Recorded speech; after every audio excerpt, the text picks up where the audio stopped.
Shalom, Israel. It's that time again. The I.S.U.P.K. under Commanding General Yahanna presents the Lord's 57th Annual Passover. That's right, the Lord's 57th Annual Passover, April 4th, 2026 in Houston, Texas. All Black, Hispanics, and Native Americans are commanded to observe the Lord's Passover. This will be the biggest Passover to date. You do not want to miss this. Fresh lamb, fresh wine, and bitter herbs as commanded by the Most High. Only $200 per person, ages 17 and up. The biggest event of the year. There is only one Passover, and it's under Commanding General Yahanna. See you there, Israel. Shalom. Nobody else there to compare to. Train for war, men of war, and warlike apparel. Prefer our leaders, can't get between us. Watch where you stepping. I mean, bind the law to your hand and bind it to your, the middle of your eye, the frontlets. What does that mean? As a Black person, what would that mean? Who knows? Salaki, sir. Come on. You mean you tying it around your forehead? Have it right there in the middle? Okay, that's not what the Bible is saying, even though it says tie it to your frontlets and tie it to your right hand. The white man is literal, so he thinks it means that. He also thinks in the garden there was a talking snake. He also thinks that when Genesis chapter 10 says, in those days there were giants in the earth and they had sex with women, he thinks there's some 45-foot man that had sex with a woman. I don't understand how that happening, but that's how he thinks. When the Bible says bind it to your hand and your forehead, what does it mean? Khan, sir. Like yes, sir. Go ahead, Leviathan. It should be on your mind. It should be something you're thinking about all the time. That's all. That's all. We come from a people that make the greatest music on the face of the earth. Our hip hop, our blues, our jazz, our R&B is filled with poetic language. The Bible is written the same way. The law should be on the front of our minds. In the front of our get that. Yeah, I mean, get that in your head. Feel this in your soul. It's that. When it says to your hands, meaning when you go to do things, make sure you're lawful. When you go to do things, make sure it's lawful and right. And don't go and do some shit that's unlawful. Don't go and do something that you know is against the law. But for us as a people, we don't know. We haven't been raised like that. So when we go to do things and think about things, we often do unlawful things. And the Israelite school of UPK is going to teach everybody now how to have the law in the front of their mind and the law in their hand. Now you go to the store, you buying something. What do you do now that you come into the truth? Salaki, sir. Come on.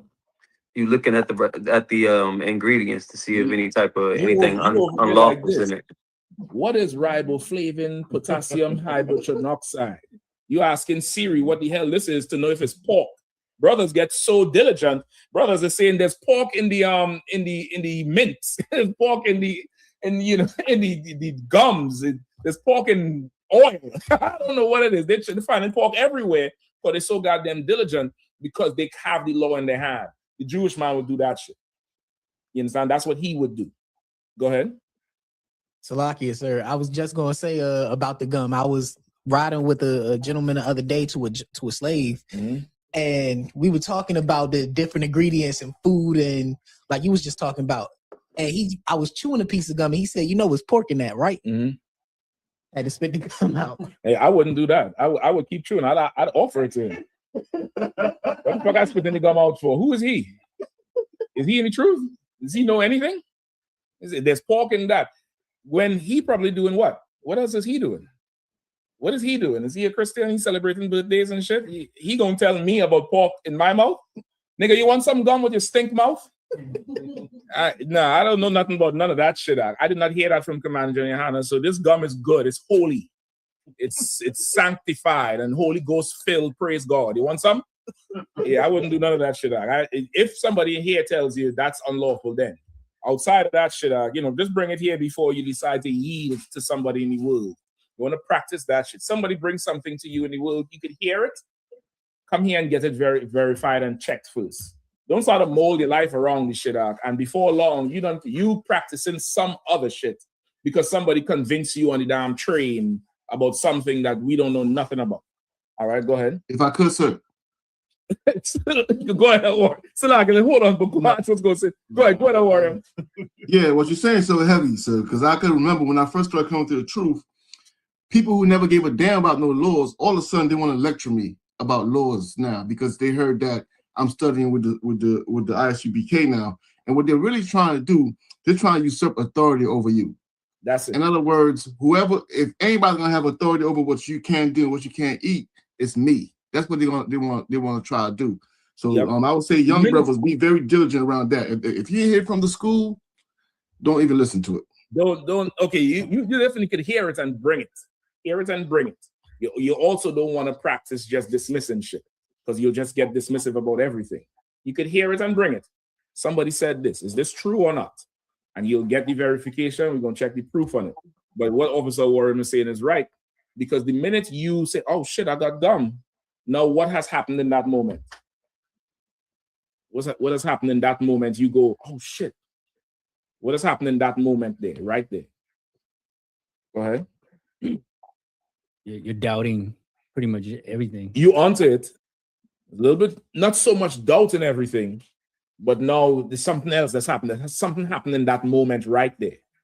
Go ahead.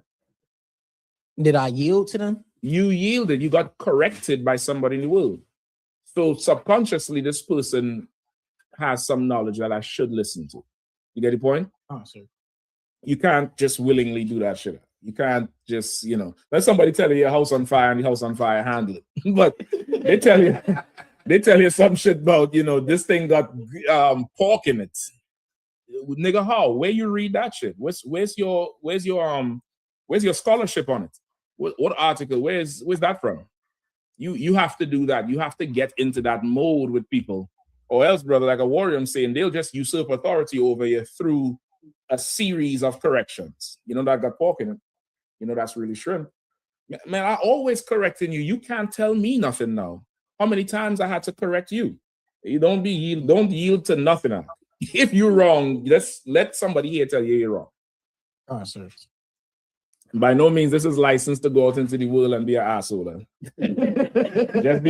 just because they can't tell you something don't mean that you still have a reputation to upkeep, all right? But you get the point, right? So now with the Jewish man, with that 7 days thing, more than likely that came from the unclean law. That if you interact with a dead body, you're unclean for 7 days. If you go into the cemetery, you're unclean for 7 days. If you walk into the house or the room or the tent where the body, where the person died, you're unclean for 7 days, right? More than likely comes from that. And because they're literal and dummies, spiritually slow, they make something up saying you could only mourn for 7 days, which is ridiculous. This is it's ridiculous to say you could only mourn for 7 days. What I mean? We mourning for 2,000 years for our king. What the hell are you talking about? Every time we get together and drink wine and have some beer and have some, alcohol, is La Yasha'Allah, La Yahawashai. We take a toast to our king because the Bible says he will not drink from the vine until he is reunited with his people. Meaning Christ is a Judah. The Bible said Judah will tie his foal to the vine, meaning he enjoys a good drink. Christ is not having a drink until he's back with his boy. Like every week. Oh, Salaki, hold on. Let me get this mic closer. Just bear with me. Hold on. All right, shalom, Israel. Shalom. All right. Shalom. Yahweh Shem Yashpatah, Barakathum to all the brothers. Yahweh Shema Alathun Bashim Yahweh Shout to all the sisters. I'm preaching officer 5,000 Malak, and we are teaching the Wednesday night law class. That was Captain Mashak Mayum out of DC, and he was, like always, teaching a heavy class and a heavy breakdown, going into depth about morning, and then to the question of the so-called Jewish man, and why he does a specific thing, like tie that dumbass block to their hand and to their forehead. So like always, it was a heavy class. Let's go ahead and clap it up for our class. All right. Tonight, I don't know if anyone have saw the video or the footage, but there was an oppressor, a white woman who was shot dead in her car in Minneapolis, Minnesota today, about 5 hours ago in Minneapolis. An oppressor, a white woman, was shot. She was deleted. She was unalived. The things your son does in those Call of Duty games, that's what happened to her in real life by none other than ICE. That happened 4 or 5 hours ago. We're going to go into that, and we're going to tie that into tonight's topic. What is going to happen for the Venezuelans next? What's next for the Venezuelans? If you don't know, the so-called Venezuelans are the tribe of Asher. Everyone understand the tribe of Asher, Venezuela. Just last week, I believe a week ago today, President Donald Trump, a week ago tomorrow, President Donald Trump, the president of the United States of America, he sent Delta Force and the DEA in to capture President Nicolas Maduro.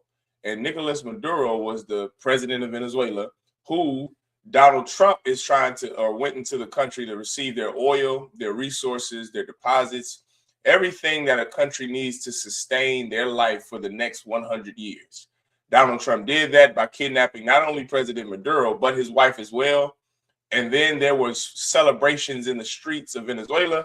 And there's celebrations by Venezuelans everywhere, by the tribe of Asher, even here in Kansas City. I have that picture for you tonight, how there were Venezuelans here in Kansas City celebrating. You understand? Well, we're going to go into how that is the same as what happened in Minneapolis, Minnesota today with the white girl being shot. So last week, like I said, he went in there and captured Nicolas Maduro under the auspice that Nicolas Maduro was, Venezuela was pushing fentanyl, selling fentanyl here, or distributing fentanyl here in America. We all know that wasn't true, because by the statistics and by even the FBI's records, the country of Venezuela isn't even top 5 when it comes to drugs, fentanyl, cocaine, or marijuana. They're not top 5 in any of those statistics. Mexico, Colombia, other countries are, but not Venezuela. So we know it had nothing to do with drugs. It had to do with oil. Everyone knows that. Everyone was talking about it on their social media pages. Tonight, we're going to go into what's next for Venezuela. What's next for the brothers and sisters that live down there? And we're going to tie that into the white girl who got shot unalive today in Minneapolis. Everyone understand? All right. So let's first, I got a video for you.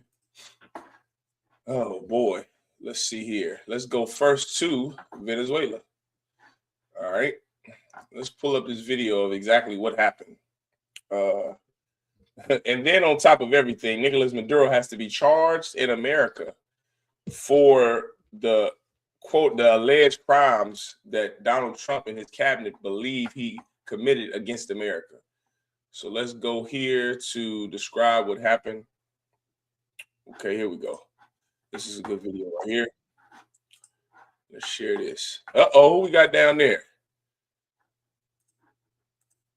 Most High Christ could come Gabar. Shalom, Mark. What's going on, priest? I could barely hear you. Could come. You got to put the microphone. Can you hear me? Shalom, shalom. Yeah, I hear you a lot better now. Shalom, man. Right. How you feeling, Doc? I'm Tawab. How's it going? Oh, it's Tawab, brother. It's Tawab. Another day living under our oppressor. Another day under our oppression. That's all. That's all today is. It's just another day closer to I pray when Christ returns. The more work we do could come, Gabar, Lord allow, the Most High God, we will change his mind and send him quicker than what he planned on. That's what our prayer is in the UPK. We want Christ to be here tonight. So lucky. Because if he does not return soon, I'm going to explain to you what you have to look forward to being Black, Latino, and Native Indian under this devil who you call the so-called white man. I'm going to explain that to you tonight. The people of Venezuela is going to feel it the same way the tribe of Judah, the so-called Negroes, felt it, the same way Issachar is feeling it now. Like if Christ doesn't return, could come, you are in a world of hurt. The Iraqis, the Afghans, who else? the damn Nicaraguans, the Cubans, right? Everybody, Right. everybody has absolutely felt their, and when I say everybody, I mean out of the 12 tribes of the nation of Israel, so-called Blacks, Hispanics, and Native Indians, all of us have felt one way or the other our oppressor's wrath. We felt his cruelty and his violence one way or the other, right? We can just go down the line historically, could come on who or what our oppressor has done to each tribe. You understand? You got the tribes of Asher back during the time of the 1920s that established the Banana Republic. This isn't new down in Central and South America. Central and South America, Honduras, Guatemala, Venezuela, Nicaragua, Colombia, not Colombia, but Nicaragua, they are the reason why the entire earth eats one type of banana called the Cavendish banana. That banana you buy from the grocery store. There are about 100 different breeds or different types of bananas, different strains of bananas. But you have only known one type of banana your entire life. That is because of companies like Dole Industries, companies, the United States Senate and the government, the entire United States government were confederate against the Central and South Americans in the early 1900s to establish something called the Banana Republic. And because you have the Banana Republic, you have the Cavendish banana, and you have the destabilization of Nicaragua, Venezuela, Honduras, and Guatemala, right? These things are not new. You go to the tribe of Judah. We've experienced it, my God, for the last 400 years here in America. You start off with slavery, with chattel slavery. Then you go into the Reconstruction era. Then you go into Jim Crow. And in that period of time, through that period of time, you have Jim Crow laws. You have reckless eyeballing laws. You have, give me some more. You have redlining. You have the school to prison pipeline, which exists today. Oh my God, it's so much that has happened to each tribe. You could just go down the list historically. Issachar, La Raza, during the time of the late 1920s, America poured gasoline on Issachar before they came into the country, just for them to send them back to Mexico. Like what you see happening to La Raza now is not new, not even new in this century. This is something that has happened less than 100 years ago during some of our grandparents. Like my grandfather was born in 1925, which means he lived during the time of the Issacharites having gasoline poured on them to cleanse them of whatever afflictions they may have had. And then guess who took that and ran with it? And this is a study I'm doing right now. I want to do an expose on this. Everyone knows, this is common knowledge, that Adolf Hitler, all of his cruel medical practices that he used, him and the Nazis used on the so-called Jewish man for 4 or 5 years, everything that he learned when it came to being cruel to another race of people, he got it from white Americans. Right. How do I know that? Hold on, Kakam Bear. Where is that at? Oh boy, don't tell me. Yo, here we go. How do I know that, Kakam? You see this book? This is called Mein Kampf, My Struggle, by Adolf Hitler. This is his what he wrote in prison, right? What he wrote in prison, and it's not necessarily an autobiography, but it absolutely is his manifesto, right? It's his manifesto. Right. And in Mein Kampf, as well as other, I got another one. I got this microphone on top of. This book here is becoming one of my favorite books about this era. It's called the 12th Reich. The 12th Reich. And it's about pre-Nazi Germany and post-war Germany. So it takes you through a historical lens of the Weimar Republic in Germany, which is the republic that ruled before Nazi Germany, then the Nazi Party, and then post-Nazi Party, and then post-war society and economy in Germany. Everyone understands? So I have these 2 books amongst another slew of books and research that I'm doing to have an expose for here in Kansas City that we can post on our page, Kakam, because I'm starting to learn that every tactic that Adolf Hitler used, it was not under his own creation. Everything he did was because he analyzed the American government and their mistreatment to the North American Indians, which he mentions in Mein Kampf, the so-called Negroes and the Latinos. Right. 3 groups, which makes up the 12 tribes of Israel, is exactly where Adolf Hitler got all of the ideas to be cruel to the Jewish man. And even thought of having a group that was racist and that put their race over another race, that they were the superior race. That he got from the Ku Klux Klan. Remember, the Nazi Party didn't come about until the 1930s. The Ku Klux Klan was around 60 years, 70 years before the Nazi Party. So people thinking, you may think this, I don't know if you had this before, you had this in your head before, but some people think that the Nazi Party was before the Ku Klux Klan. And that is historical. No. The Ku Klux Klan predates the Nazi Party. Does everyone? And the party didn't start off as a hateful organization or a hate group. It started off as a political party, just like the Dixiecrats, just like the Democrats, just like the Republican Party, just like the Federalist Party. The Ku Klux Klan started as a drinking club, which should always scare you whenever you get around white people, especially white men that drink. When you get around white men that drink, you should get the hell away from them.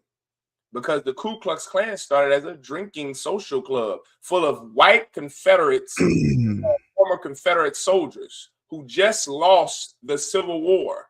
And they were lamenting and they were moaning and groaning about how they lost the Civil War.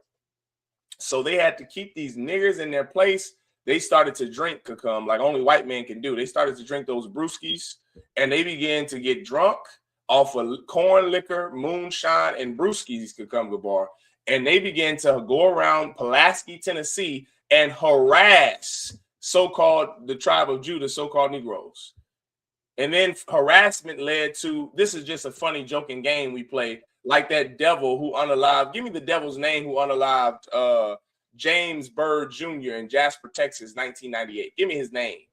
Give me the 3 white men's name. One of the white boys who was responsible, whose idea was to tie James Byrd up to the back of his truck and then drag him through Jasper, Texas, until his body decapitated, his head decapitated off his shoulder.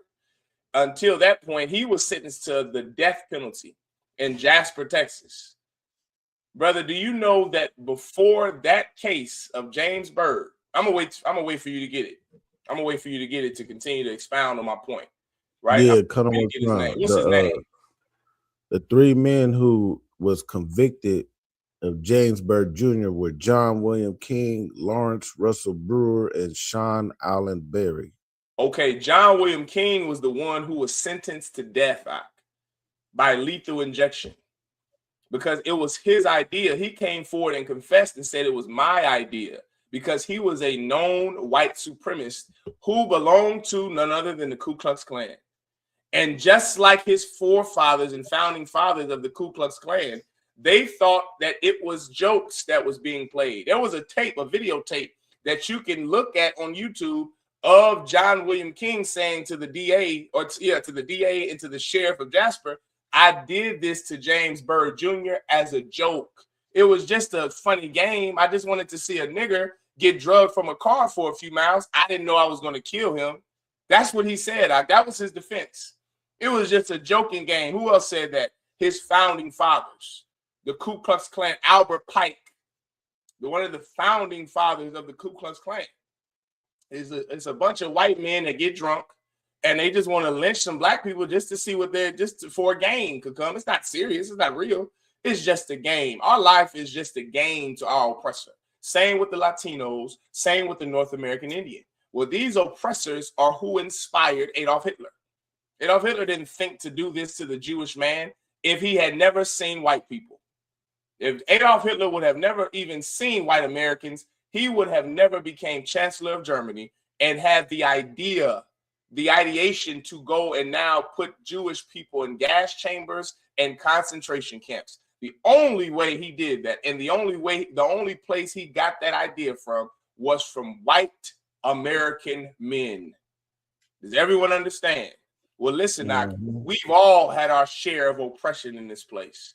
So-called blacks, Hispanics, and Native Indians. Now, Latinos, you're getting it the hardest.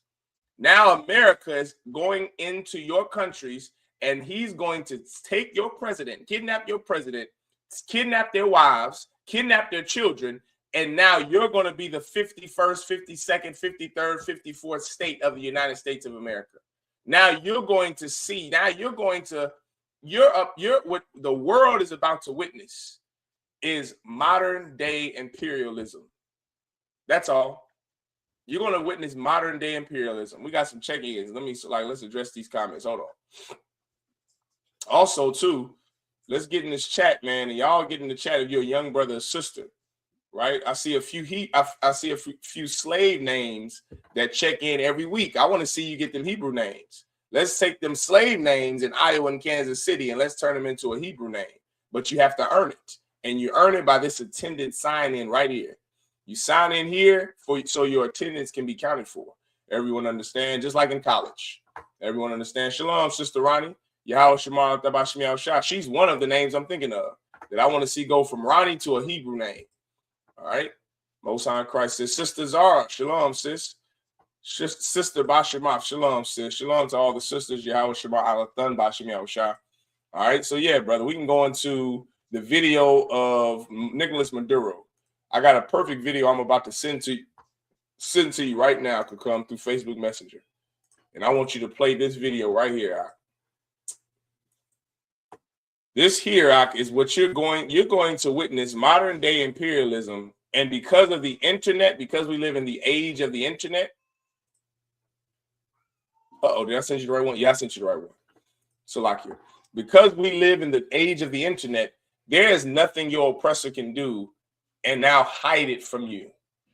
In 1960, when the Ku Klux Klan, in 1973, when the Ku Klux Klan was created and founded by a Confederate General Albert Pike, who has a statue somewhere in Tennessee right now. The Donald Trump, guess who erected his statue? Donald Trump's administration. Within the last year, they erected an Albert Pike statue in Tennessee, the founding father of the Ku Klux Klan and a Confederate general. Go figure out. You're about to see something out that you have only read about in history books your entire life, that our parents have read about and listened to firsthand accounts from their parents. Now you're about to live through it now in 2026. In 2026, right. America is going to another country, a foreign country, destabilizing their government, kidnapping their president and the president's wife, and stealing all of their resources like it was 1715. Like it was the Boer Wars of South Africa. These are things that we only read about in school and in college and in universities and in high school could come. Now we're watching it on TV. And if I may give a lesson to Blacks, Hispanics, and Native Indians, let me teach Black people, let me teach our people something for a second. Could come, and let me even teach white people something. This goes to both points. You ever read in history, like, man, how the hell did people allow this to happen? Like when I'm reading this Mein Kampf, or I'm reading the 12th Reich, or I'm reading these Civil War books, or I'm reading a book about the Boer Wars in South Africa and the decolonization of South Africa, or Germany, King Leopold, to Belgium and Germany, and King Leopold to, what country was that? Ghana, with the rubber colony. Right, when you read books, I think he went to the Congo. The Congo, give him a hand. Yeah. Yeah. The Congo, which is rubber, DRC. That's what it's called now. The DRC, the Democratic Republic of Congo, brother. When you read these books and you study history, you always often wonder, where were people? Why didn't anyone do anything? Why were people so accepting of it? And when you get to live under Donald Trump, you get to witness firsthand why. Why? You see now firsthand why there was no one who did anything to stop all of the atrocities we read about in history, because people go along with it. That's why. People go along with it. Like right now, this book, the 12th Reich, people went along with the Nazi Party. When you think about Nazi Germany, don't think about it like they were enemies of Germany. The Germans loved the Nazi Party because they all hated Jewish people. Because Jewish people were stealing Jewish people were the reason their economy in Weimar Republic fell and was destabilized. They didn't have a war that made that. They fought World War I, but that didn't cause their dollar, their currency to fall. It's because Jewish people marked up the price.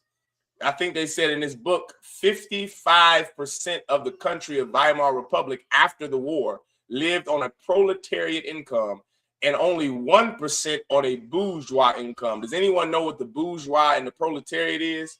Proletariat is French for the working class. It's a Leninist Marxist concept that derives from Karl Marx. It's where you get W.E.B. Du Bois, who coined that phrase, bourgeois, the black bourgeois. Bourgeois is white collar. Proletariat is blue collar. Proletariat is the working class. The bourgeois, which is French, and proletariat is French for the aristocracy, the rich, people who live lavishly off of the proletariat. Brother, over half of the country in Germany during the Weimar Republic lived on a proletariat income. Do you know what that means? That means that virtually all of Germany was industrialized, and Jewish greed stole that money. So all of the Germans, whether they were a part of the Nazi Party or not, they loved the Nazi Party. Do you understand? You look at it now in history and say, why didn't anyone in Germany stop Adolf Hitler? You have to think about it like today. Think about right now. Why don't you stop Donald Trump? Salakia. You know why you don't stop Donald Trump? Because you love Donald Trump. Until he's responsible for killing a white girl in Minneapolis, Minnesota. Then you're like, well, ICE is a terrorist organization. It wasn't a terrorist organization when it was killing Latinos, Kakam Gabar, when they were kidnapping Latinos. Right. But the moment they kill a white woman, a person who really matters, now Donald Trump has to bethink what he's done in Minneapolis. Now he has to remove ICE out of Chicago and Los Angeles, which he said he's doing, which he didn't do before all of this happened. But now he's pledged to remove, not ICE, he's pledged to remove the National Guard from Chicago, D.C., and Los Angeles and Portland, all because a white girl was killed by ICE. All because Donald Trump knows the life that matters. Whenever Latinos and Negroes are kidnapped and unalived by ICE and families are separated by ICE, no one gives a damn. Just like no one cared when Nazi Germany unalived and put Jewish people in concentration camps. Nobody cared.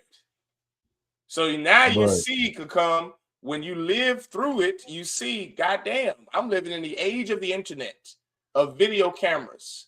I see why no one did anything, because you really love the person who's in charge.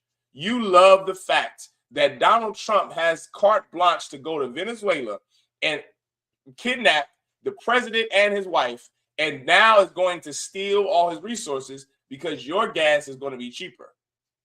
Because you're going to benefit off of the slavery, off of the oppression, off of the imperialism of white people. Once again, you don't say anything until it affects you negatively, until white women start being killed, until white men start being killed and white babies start being killed. Now we have to rethink everything.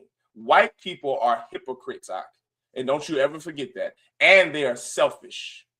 The white man is a hypocrite and he's selfish. There is no one who is more of a hypocrite than our oppressor. No one. This video is going to show it. Go ahead and play what you got, Cucumber Bar. Come. Here at new images of the daring U.S. military raid to capture and extract Nicolas Maduro and his wife. President Trump saying several American pilots were wounded, bleeding, but kept flying. And where President Trump says Maduro and his wife were captured, that they didn't have time to close the steel door to their safe room. And tonight, Defense Secretary Pete Hegseth on what Maduro's wife said as helicopters were closing in. Martha Raddatz and what she's learned tonight. Tonight, dramatic new video of that dangerous mission to seize Maduro that injured U.S. helicopter pilots. Explosions lighting up the hillside around Maduro's heavily fortified compound in Caracas as U.S. warplanes blasted Venezuelan air defenses early Saturday morning. U.S. forces knocking out power to parts of the city, allowing them to move in total darkness. Hey, pause it real fast. A dozen U.S. Special Operations helicopters flying. Pause it real quick. Let me tell you something, Mark. This is another, to the point of, you know how there are so many white, this is prove my point of hypocrisy of white people. White people are hypocrites. Remember when they killed, when America sent orders to SEAL Team 6, Dave Grew to kill Osama bin Laden, capture and kill Osama bin Laden in 2011. And after he was killed and confirmed he was killed, excuse me, there were white people like Alex Jones who say, well, we don't believe he was killed. We don't, because we didn't see a body. So because we didn't see a body, we don't believe he was killed. Well, listen, we saw President Maduro walk through the halls of wherever he was. He looked like he was in a dungeon somewhere with a Nike jumpsuit on and handcuffs on. Right. They said this about Adolf Hitler. They said that they believe Adolf Hitler is still alive. Somebody tell me when Adolf Hitler was born. In 1904, in 1898, something like that, brother. There are white people who believe Adolf Hitler is alive with Tupac in Argentina. Like, white people are such hypocrites. Hypocrites. They think some oppressor born in the 1800s is living lavishly in Argentina and wasn't unalive. Do you know why white people think that? White people believe that Adolf Hitler didn't die and didn't get assassinated or kill himself. They don't believe that Osama bin Laden was killed. The reason they give you is because they didn't see a body. So because they didn't see a body, they don't believe that it happened. Let me explain to you what that really is. That is white people trying to compartmentalize their murder and their capability to be violent and murder and just the devils of the earth. Because only white people, if niggas was in charge, and we had a nigga president and he told us that he went and killed Donald Trump, black people wouldn't be asking for a body. Black people wouldn't ask for a body. They would say, damn, they say we killed, our leader said we killed Donald Trump. We know that we're capable of doing it with the special forces and special operations. So he's dead. Not white people lie. White people don't, and this is something you have to understand about white people. They never want to admit anything that they've done wrong. They never want to admit their violent capacity, their capacity to murder. They don't ever want to admit it. So they try to deny things like, oh, this didn't really happen. It gets into so extreme that there are white men who deny the Holocaust, the Jewish Holocaust. White men that say, oh, the Holocaust didn't even exist. Meanwhile, their grandfathers fought the Nazis to free and to liberate the so-called Jewish man. Their grandfathers, who they praise for putting on that army uniform, a United States Marine Corps uniform that liberated the Jewish in Nazi Germany, they in the same breath say, I don't believe it really happened, because white people are hypocrites and they never want to admit any wrong.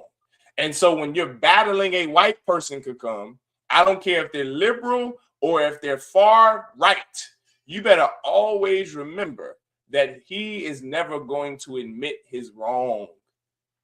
They never want to admit they're wrong. Ever. They always have to look like God, like the angel, like innocent, like pure, when really they are far from it. They're far from it. Keep playing, unless you had something you wanted to say, could come. No, Please keep playing out.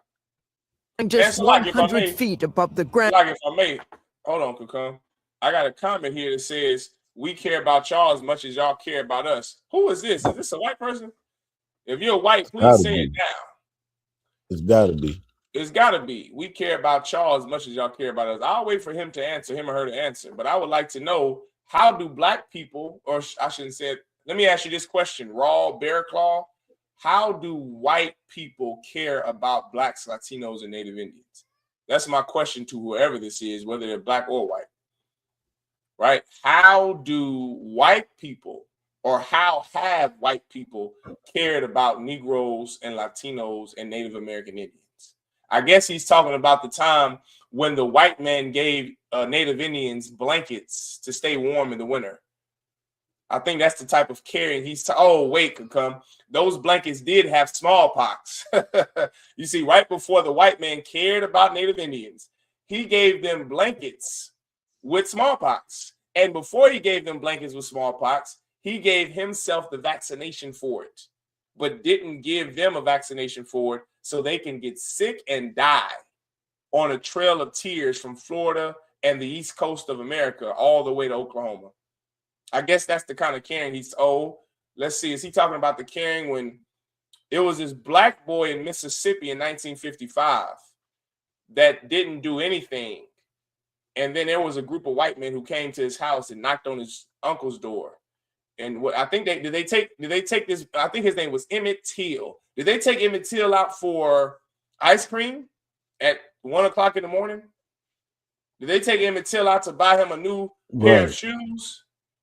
This was a 13-year-old boy that how did these white men care about Emmett Till? Oh, I know how. They unalived him in the shed.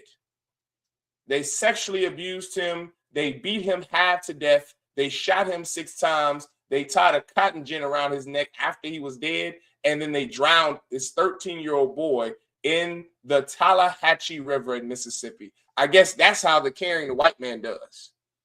I think we're looking at a story now could come on TV, on this internet that you're playing right now that shows us how much the white man cares about the Venezuelans. Let's continue to look about how much the white man cares about the Venezuelans. Let's look, Kakam.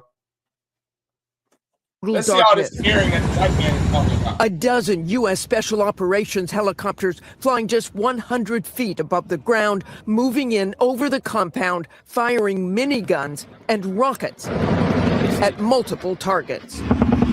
You can see in the video what appears to be small arms return fire or an RPG streaking wildly through the sky. About 15 seconds out. I think this is the kind of caring he's talking about. Let's see the kind of caring that this devil Raw Bear Claw is talking about. Let's see. Play it. Flying just 100 feet above the ground, moving in over the compound, firing miniguns and rockets at multiple targets. Rewind it back to and just give me the still shot of the rockets. Brother, that's not Iraq. That's not Afghanistan. Did the Venezuelans, did they bomb the World Trade Towers? Did they fly planes into the World Trade Towers? I can't hear you, Kakumba, you on mute. No, but see, the thing is, this is the cold play that they try to do.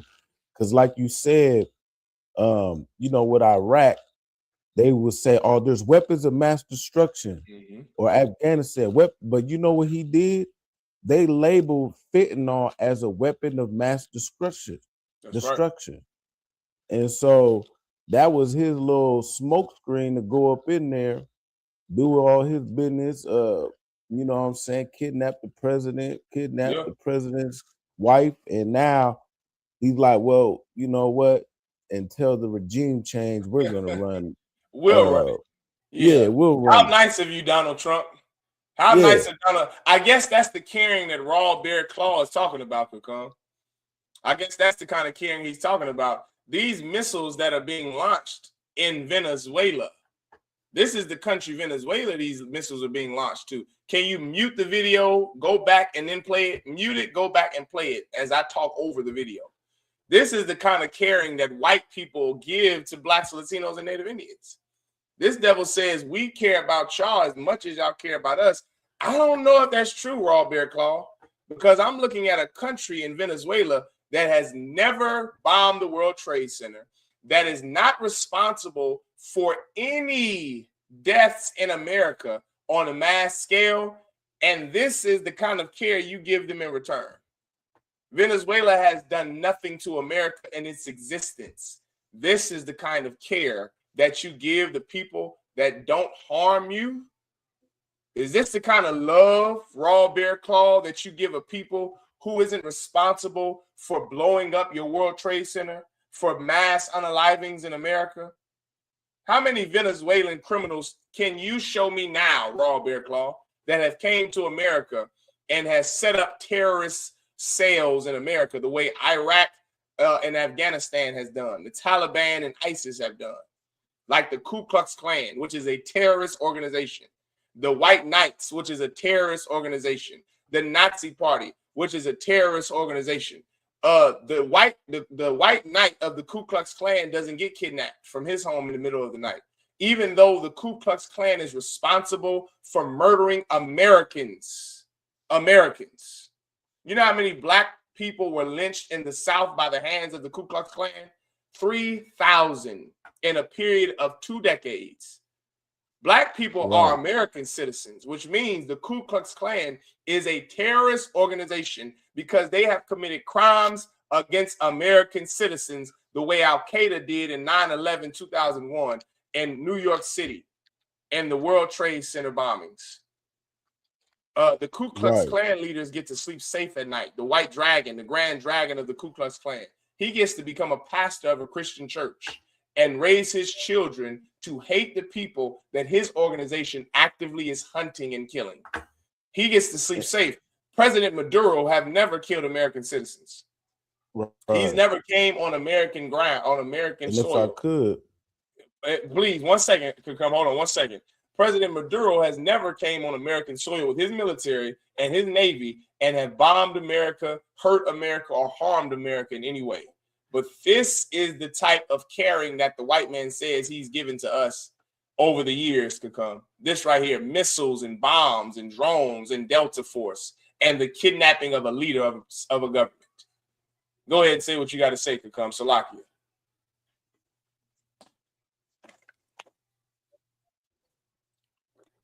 You might be froze, Kakam. I think you froze. Can you hear and see me, Kakam? I can't hear you. Are you frozen out? Yeah, I can hear you. Yeah, it was real choppy. Okay. You can hear me now? God, I can hear you perfect now. Can you hear me? Oh, yeah, I can hear you. Shalom, shalom. Can you hear me, Kakam? Yeah, it got real choppy. I don't know. Do you want to go out and come back in, or you too wild? No, I'm too wild. Okay, I think because I had that video still playing in the background or something. Okay, no sweat, no sweat. You too wild, man. Go ahead. You had something you want to say, mighty man? Oh no, what I was gonna say is, yeah. So, like you said, Venezuela has never attacked America or any such fashion, but America, white America to be exact, is the only ones besides the 9/11 attack who have actually attacked Americans' own citizens with they was the first ones with by airplane. And of course, as we know, that was during the Tulsa, Oklahoma City bombing. That's right. I mean, the Black Wall Street. That's right. You know what I mean? And them matter of fact, one of the black ladies that was the last one living from that, she passed away. They've been trying to get compensation from that, and they still ain't gave them nothing. Yeah, damn right. And she's dead now, by the way. Right. She's dead now. She was over 100 years old, died witnessing, living through a real terrorist organization. She watched a terrorist group come and kill and slaughter their own American citizens. Their own citizens. Venezuela have never did anything like that to America, yet and still America sends drone strikes, missiles, and Delta Force to kidnap their president. Over what? Is this the care that we get? Raw Bear Claw, I haven't seen him respond at all. What's going on, Raw Bear Claw? I haven't seen you answer at all. You haven't answered any of my questions. White people think that they care about us. He said we care about y'all as much as y'all care about us. I don't know if that's true, Raw Bear Claw, because we do have white Jesus. Our God is a white man like you, Raw Bear Claw. Our God looks like the same people who enslaved our forefathers. The same people who dropped bombs on Tulsa, Oklahoma, an all-black town, and Lincoln, Nebraska in 1919. We have the image of our God. This is how much we care about y'all. That after you unalived Emmett Till, after you unalived the slaves, after you unalived Oscar Abrego and Atiana Jefferson, after you murder James Byrd Jr. in Jasper, Texas, after Tulsa, Oklahoma, after Lincoln, Nebraska, after St. Louis bombings, the St. Louis burning down of a city in the black city of the 1900s, after Rosewood, after the Slocum, Texas massacre, we still love you. We still serve in your military. We still hug your children, love your children. We still encourage your kids to dance like us. We still invite you to the cookout. We invite you to the cookout. We invite you to the carne asada. We still love you after you unalived us.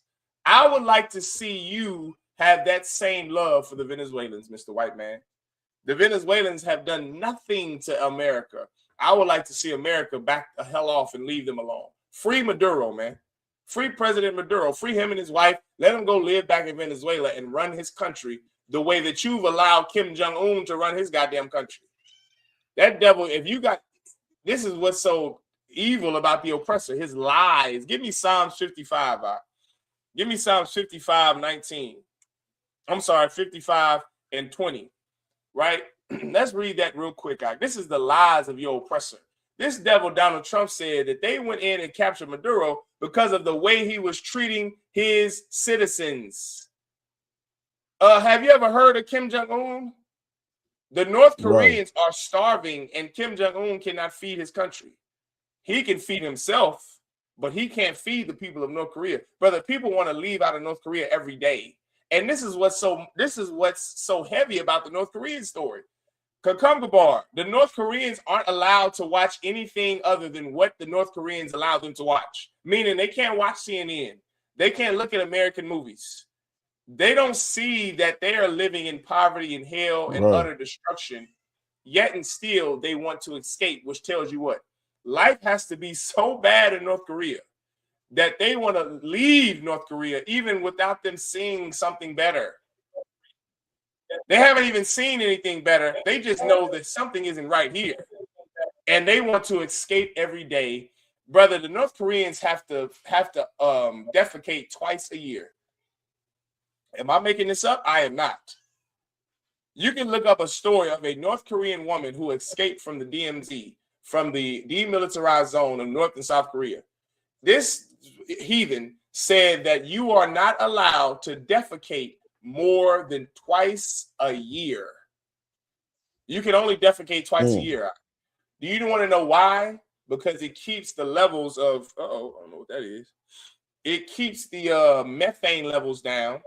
And when the North Koreans defecate, they have to collect it inside of a bag and send it to the government. You cannot hide defecation. You can't hide your own feces. They don't have, bathrooms like we have with indoor plumbing. They go outside in an old style outhouse. They poop. They defecate in a hole. They collect this defecation. They collect their scat and they send it and give it to their government. If you are caught in North Korea harvesting defecation, you get sent, you die, not sent to anywhere. You get executed right on the spot. Do you understand that? Donald Trump didn't go and try to kidnap Kim Jong-un, He didn't send Delta Force in there to do that. You see that the Venezuelans, they might be able to defecate more than twice a year. I don't know. I don't think Maduro was that goddamn bad where he was keeping them from defecating more than twice a year. There was a limit on defecation. I'll give you another one, Kakumgabar. The chairman of the Republican, what do they call themselves now? The Communist Party of China, Xi Jinping. The Chinese, they are not allowed to say anything negative against the CCP. They can't say anything against the Communist Party of China, or they get executed. Right. Have he ever executed any Chinese citizens? Yes. You are not allowed to be Muslim in China. Did you know that? Right. You can't be Muslim in China. If you're Muslim in China, you're getting put into a camp like the Gulag. All these things you can just look up. You can just look up this thing here. And so if China, the president of China, the dictator of China, and the dictator of North Korea, Kim Jong-un, are doing far less to their citizens, how come Donald Trump hasn't went and kidnapped them and ran their country why their president was kidnapped, because the white man is a hypocrite. That's why. That's why. That's right. He wouldn't dare do something like that because he's a vagina, for lack of better words. All right, give me Psalms 55 and 20. Yeah, this is the book of Psalms, chapter 55, verse 20. He had put forth his hands against such as be at peace with him. He had broken his covenant. He had read that again from the top. And look at this comment right here.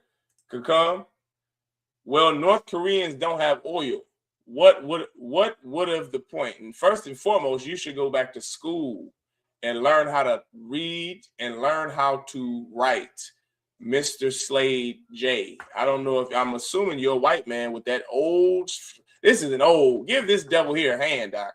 He's got an old Dixie flag, an old flag of racism on his profile picture. That red cross that came before the ones with the stars on it.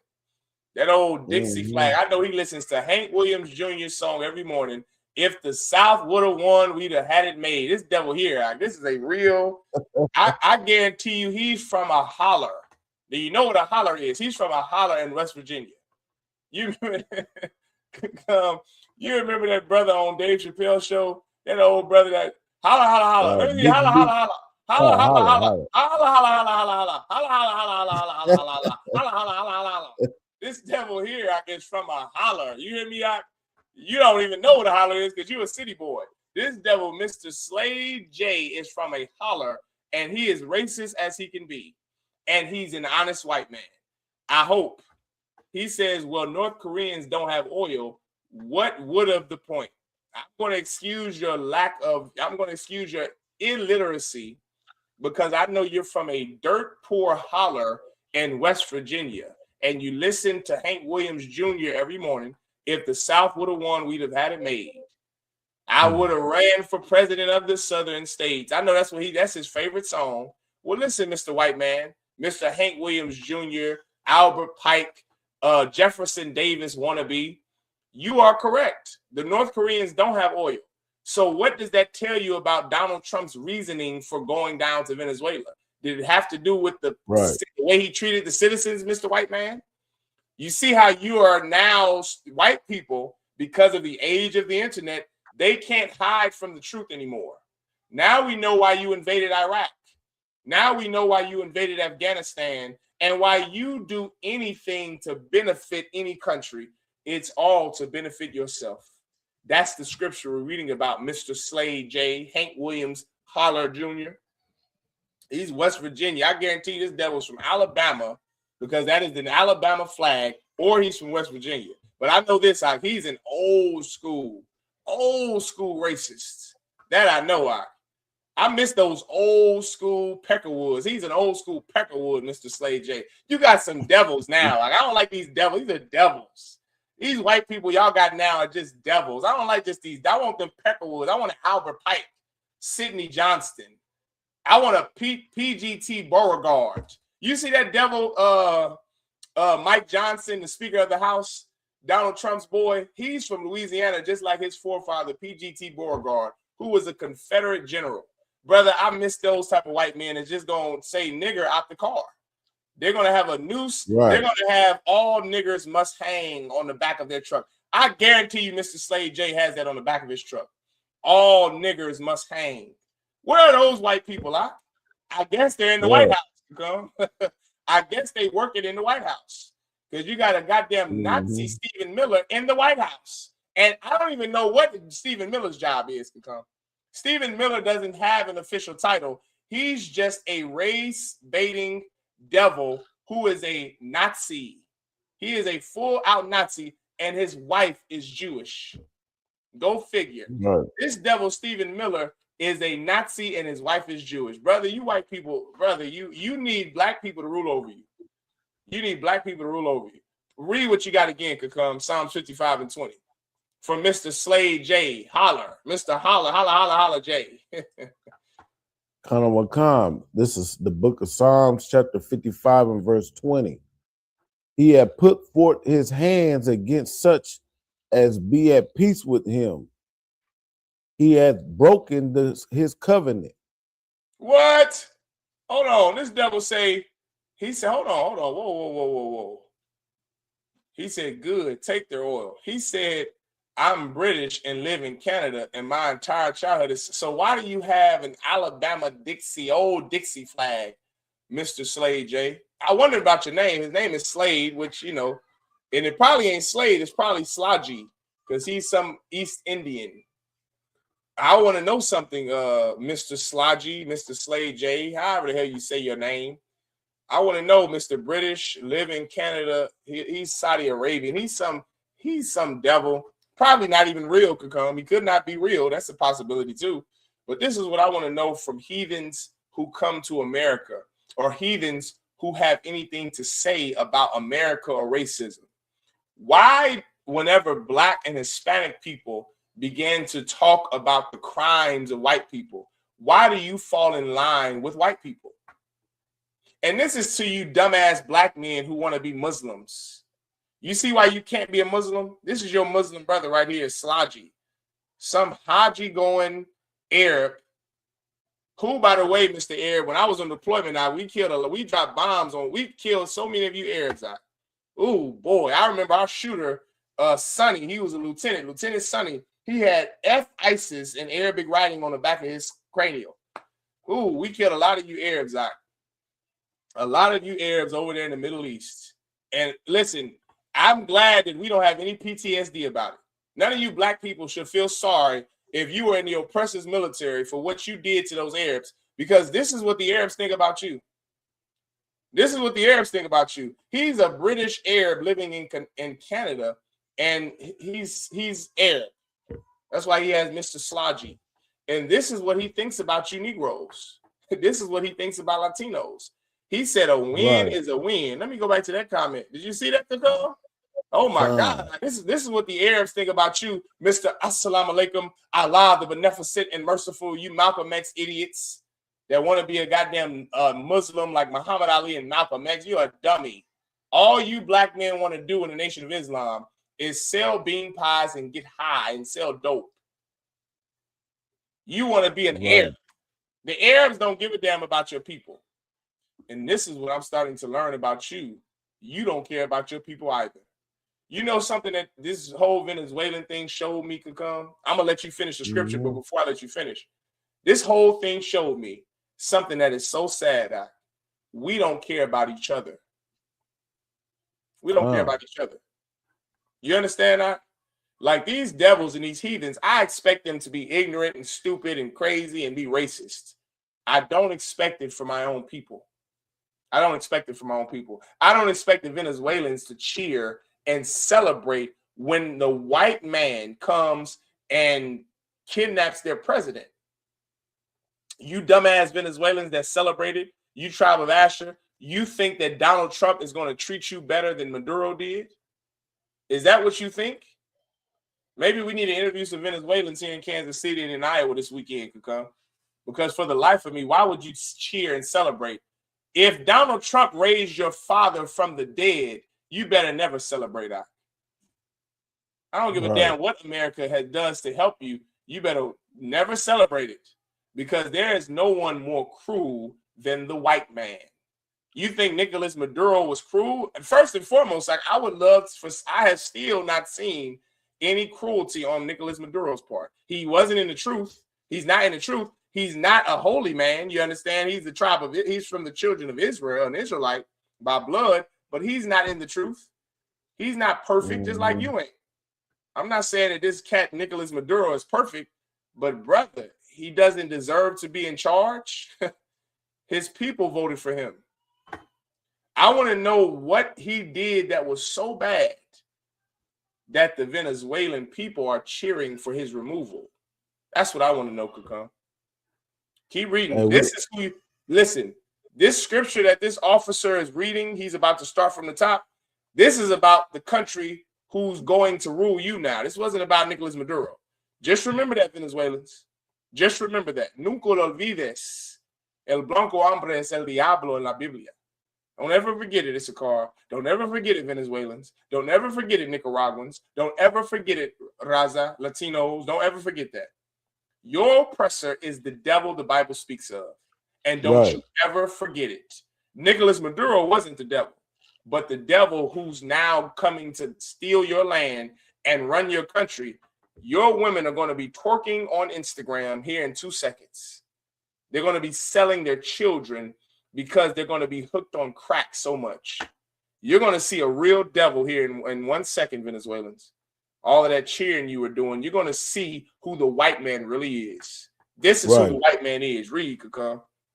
And if I could, Salaki, so Mr. Salaji or whatever your name is, hey, you need to pull yourself by the bootstraps, you know what I'm saying, and go back to Saudi Arabia and fight against the United Arab Emirates. Because y'all banging right now. Why you a coward living in the white man's land? You hiding behind Canadian and this and Great Britain and BP oil and all that. You need to go back to Saudi Arabia and fight the fight for your people in your land. That's what you need to do, because it's finna go down. Don't you got family over there or something? You need to go back to Saudi Arabia and fight against the United Arab Emirates, because right now it's going down over there. Salaki. That's right. Huh? But what? Yeah. Come on, God. What in the hell? Huh? This devil here, this heathen here, he says, because it's my land. You talking about who? What land is he talking about? Canada, the Middle East, or America? Because none of them are your land. The Arabs don't belong in the Middle East. That's our land, you stupid Arab. You sand, what do they call them? Sand niggas. You Arabs' life are just as worthless as an oppressor's life to God. What is he talking about? It's his land. That ain't your land either. I don't see people flooding Africa. Africa is a hellhole, just like everywhere the Arabs go becomes a hellhole. Because you Arabs are filthy and you stink. And you have your culture is to marry 12-year-old girls. We aren't Africans. So yeah, I agree with you, Slaji. Africa stinks too. Africa is a hellhole, just like anywhere the Arabs go. Oh, he's white. Okay, good. Well, shit. Well, Mr. White Man, come on now. Come on. You know what you got coming to you. You're British. You're a British white man on top of everything. You are the devil amongst devils. You are going into chains when Christ returns. That is your future, Slade J, Mr. Slade J, Mr. White Man. I think this is a devil in Alabama that is claiming to be an oppressor in Great Britain. Nevertheless, Mr. White Man, this scripture that this brother is reading is about you and your people. This is who you are, Mr. White Man. This is who you are. Right. Read what you got, Kakam. Psalm 55:21. The words of his mouth were smoother than butter, but war was in his heart. His words were softer than oil. You hear that? Yet war was in his heart. Although his words were smoother than butter. Oh, we're just coming in there to take over the land while there's a regime change. You see how smooth, just like you brought up a heavy point could come, just like we did what he did to Iraq. They have weapons of mass destruction. Right. Venezuela has weapons of mass destruction. What do they have, Mr. White Man, Mr. Slade? They have bombs. Do they have nuclear weapons in Venezuela? No, they have fentanyl. That's what they have.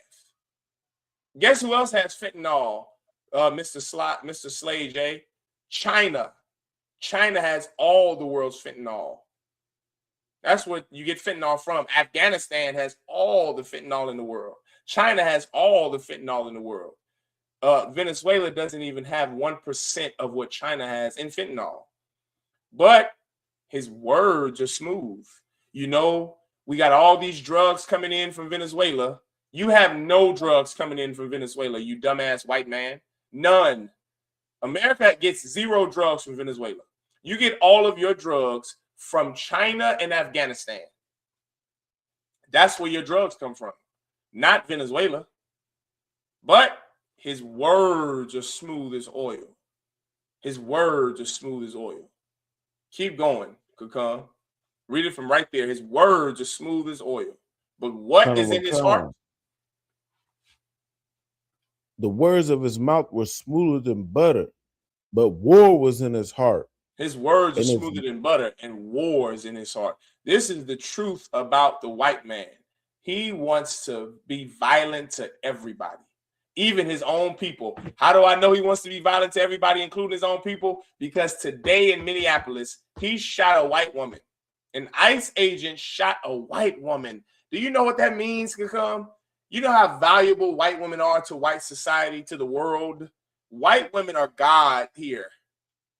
Like a white woman, if she cries a tear, there's going to be a nation that gets put to death, all because of a white woman, because of Nancy Reagan's tears, because of what's that devil's name? Not Pamela Anderson. What was the first whore in the not the first whore, but JFK's Marilyn Monroe. Whore. Marilyn Monroe, the water. JFK's whore, Marilyn Monroe. If she cries, JFK would have invaded Cuba. White women are so valuable and they are gods. White women are gods. She was killed by a white man. Do you understand? The white woman who the world thinks is the most precious thing on the earth. She was killed. Why? Why was she killed, Kakam? Because she's a whore. No. Read the scripture you got. No, that ain't why she was killed. This is why she was killed. Read what you got.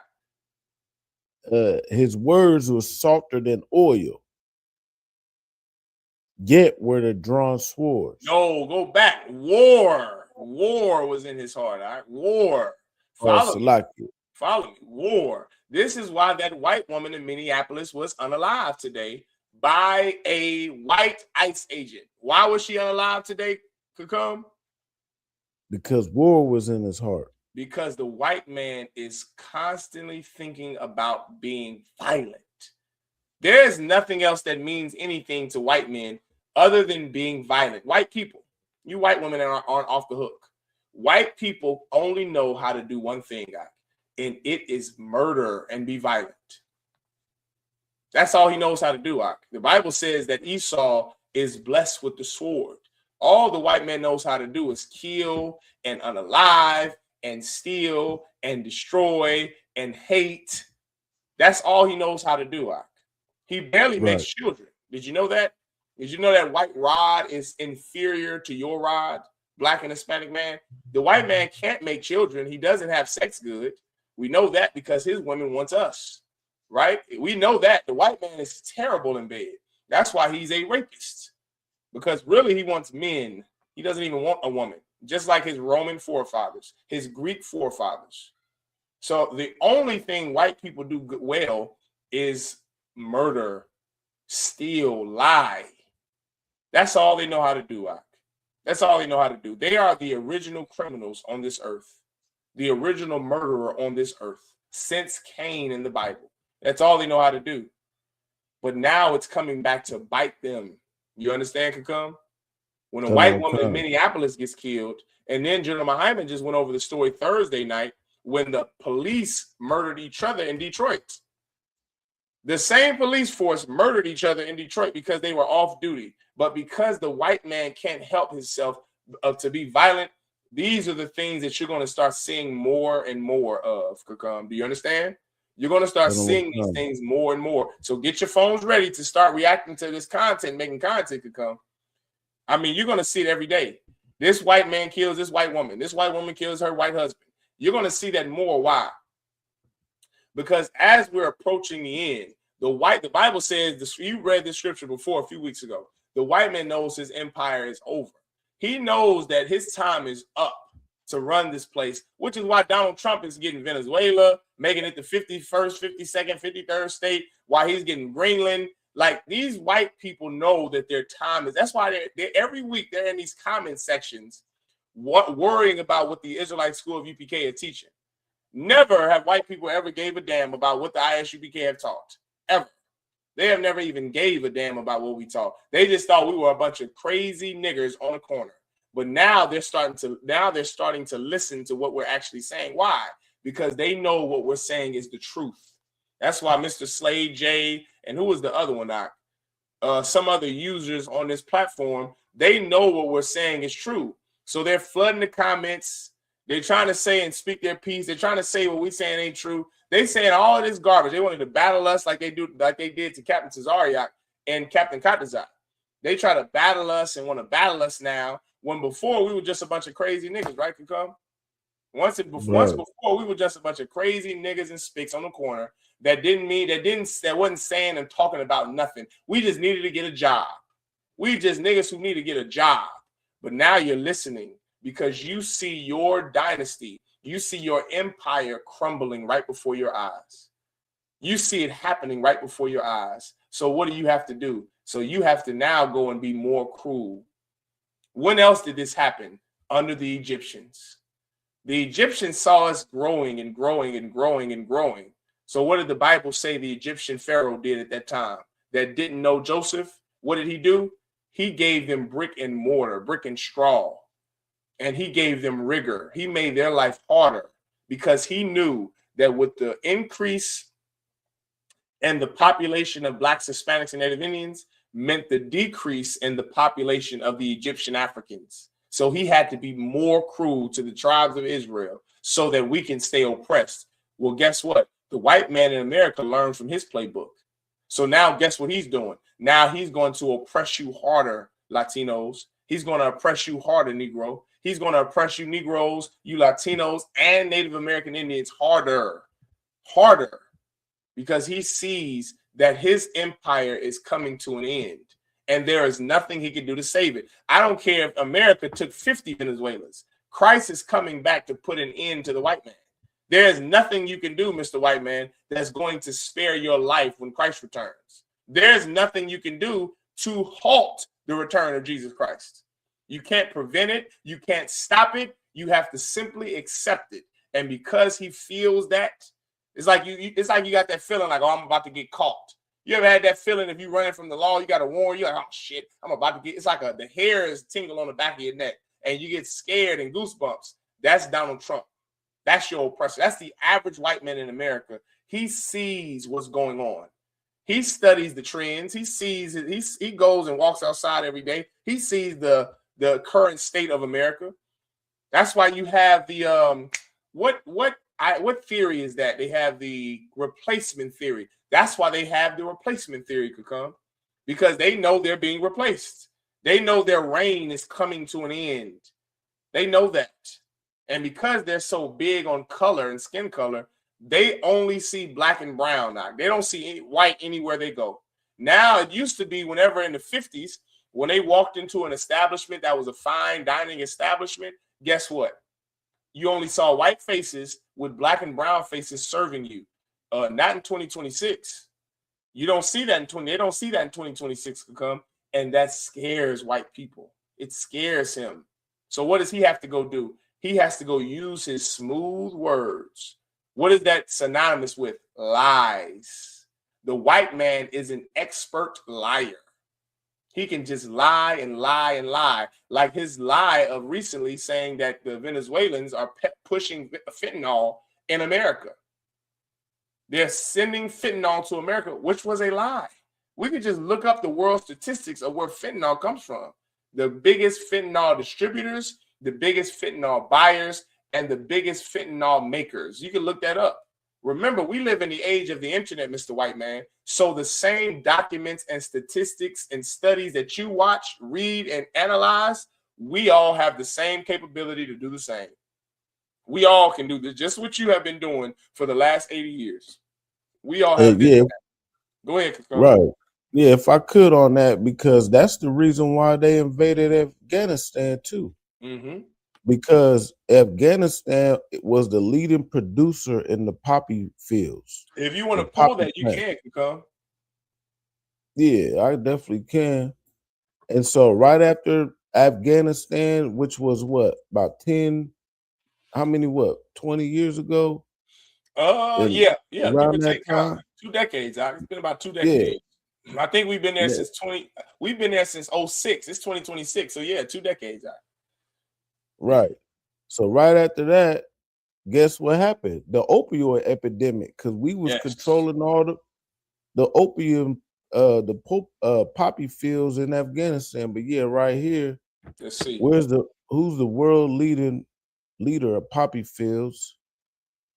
So right now it says it's Myanmar, Burma, Myanmar is currently the world's largest producer of opium, but what it says is the source of the poppy cultivation, especially following a significant decrease in Afghanistan's production. So that's because it was Afghanistan at first until 2023. And after America, what does that say? Read the Golden Triangle out. What does that say? Yeah, so the Golden Triangle, Myanmar is part of the Golden Triangle region, including Laos, Thailand, and China. You said Venezuela? Laos, Thailand, and China. You see Slajay and Mr. Donald Trump. I don't see Venezuela on here at all. I don't even see Colombia or Mexico on here. Remember, this devil tried to say that Mexico led in fentanyl just 1 year ago. Now, when he wants to take over a country, now it's Venezuela. You have smooth words, but really, these are just lies that get you into a place where you can be violent and murder. That's what he's good at. The white man is an expert at doing that. Keep reading now. What the scripture? No, the statistics. You can keep going down. Let's see if we see Venezuela anywhere on this list. So it says driving factors increase yields from better farming. No, you don't have to read all that. Just give me the countries. I want to see the countries. We got China, Laos, Thailand, and Myanmar, Burma. Let's see some more countries. Let's see if Venezuela is on this list, Doc. That's what I want to see. I want to prove the white man wrong. That's what we're here to do. We're here to prove him a liar. That's what we're here to do, and uphold these scriptures. That's what we're here to do out to the world. The world is watching this, and we're going to show that Venezuela isn't even on the list of fentanyl producers. Keep going now. That's it. Look, there you go. They're not on the list. So if they're not even on the list, how in the hell could you say that this is a big problem? Venezuela doesn't have a problem with fentanyl. Venezuela has an oil problem. They have a sitting on America's largest oil deposit problem. And they have a white man problem. Guess who else has a white man problem? A part of the title of tonight's class talk was Minneapolis has a bigger problem than ICE. Guess who else has a white man problem? Minneapolis. White women. White women have a white man problem. Do you understand? White women now they see the man that they're lying down with for the first time. I guarantee that white woman who was murdered by ICE had a white husband. You understand, Kakam?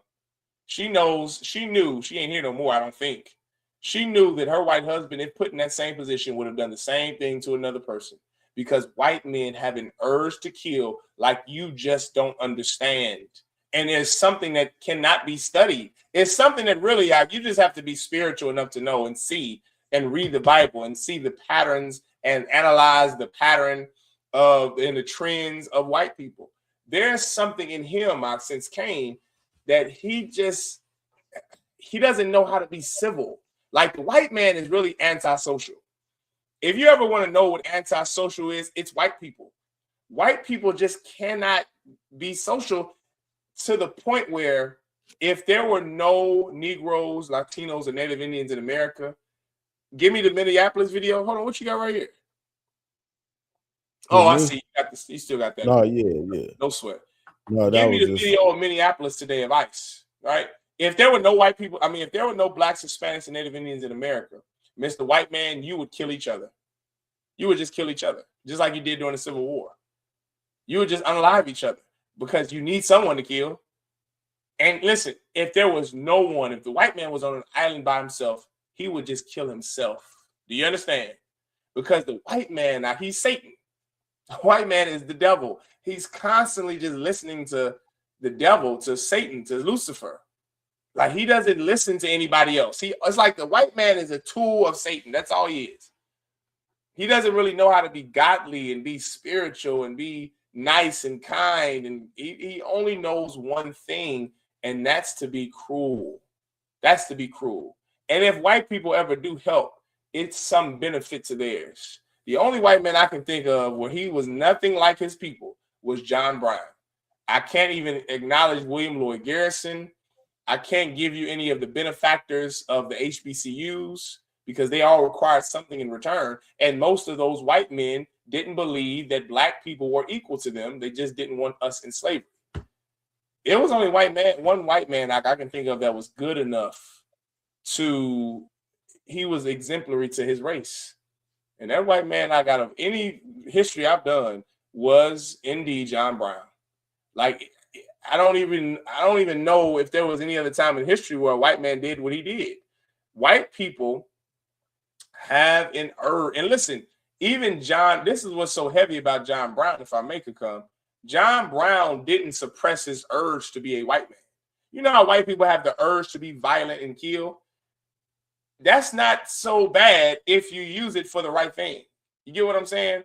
Like, if you're going to be a killing, murdering machine, why not do it to the child molesters of this? Like, why white people don't do that? You see what I'm saying? Like, they use their urge to unalive to do it to righteous people who do nothing to hurt them. The Venezuelans are a righteous race of people who have harmed no one in world history. The Mexicans they have never, ever harmed America. They're not the Taliban or Al-Qaeda, but yet and still, the white man cannot suppress his urge to kill when it comes to innocent people. And that is a problem. That's a problem. You don't take your anger and frustration and murder out on a people who deserve it, like your people.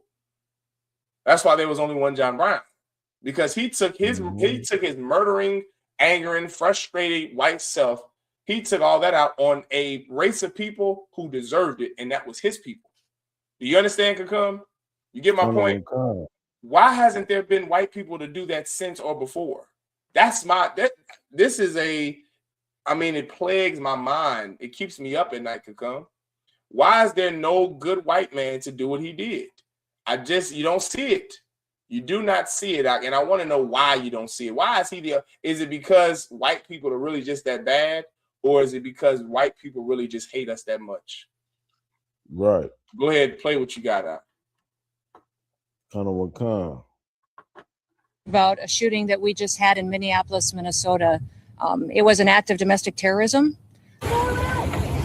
No!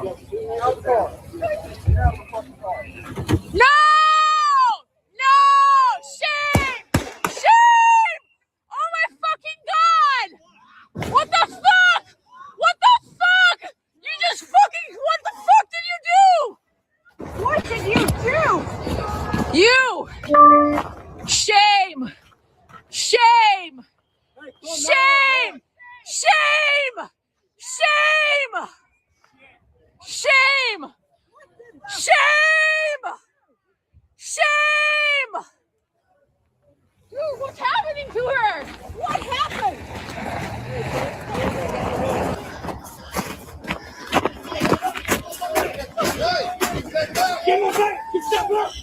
Okay. Dude, you shot her. I'm trying to help. No. You fucking shot someone in the fucking face.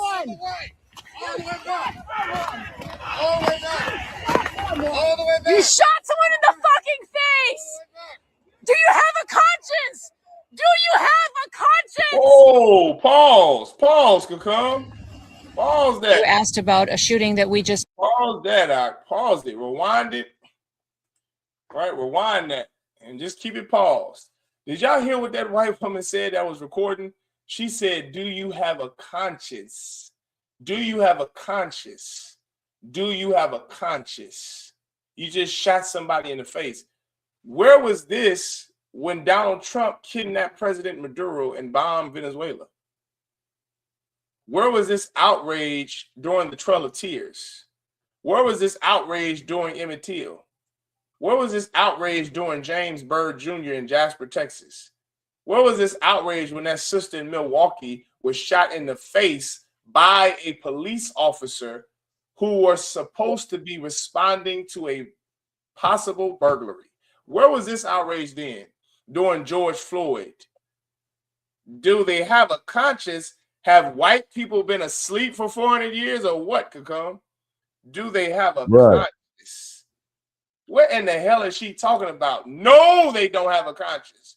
White people are learning something that blacks, Hispanics, and Native Indians have knew since the Greeks. We know that the white man don't have a conscience, white woman. You thought that he was going to have a conscience for you? If there was no blacks or Hispanics or Native Indians in America, white people would just kill each other because white people have an urge to kill that cannot be suppressed. It cannot be subdued. They have to kill. They have to be violent. They love pain, not like black people, white people. Right. Sorry, white people like to push that narrative of, well, black slaves like pain. They can tolerate pain. No, you know who can really tolerate pain and who loves pain? White people. That's why when they have sex, they have, what is it called? BDSM. Black people didn't come up with that. That's a white creation. Pain during sex, twisting nipples and punching my vagina. That's white women and white men like doing that garbage. Black people just go in and have some good old fashioned making love. Put on the Isley Brothers, put on Barry White, put on, you know what I'm saying, some good old R&B, and just go in there and make love. Your brother can sweet talk a woman. Damn, girl, you look so good. Girl, you know, you beautifully made. A white man is in there punching his woman in the vagina, punching her breast and twisting her nipples and putting electricity on her, putting hamsters and gerbils in their behind. That's what a white person is doing to get aroused, to have some type of feeling, because they're so free and so rich. They have to If I could. They have to, God, give me 1 second. They got to punch each other when they make love. White people can tolerate an enormous amount of pain, so much so they enjoy it. They enjoy it. Do they have a conscience? No, Mrs. White Woman. No, white people don't have a conscience. They love pain, violent, torture, murder. They love it. Go ahead, Kakam. No, I was gonna respond to with Mr. Slad, whatever his name is. Go ahead. He says something about, wasn't George Floyd killed by his drug addiction? Now, listen, that's one of y'all's devil's favorite comebacks when it comes down to George Floyd, when clearly he had a knee on his neck for how long was it? 9 minutes. 9 minutes. But you know who is dying from the drug addiction right now is the so-called white man. That's right. That's why they talk about fentanyl is what do you call it? A weapon of mass destruction, even though that was a smoke screen anyway. That's why it's called the opium epidemic.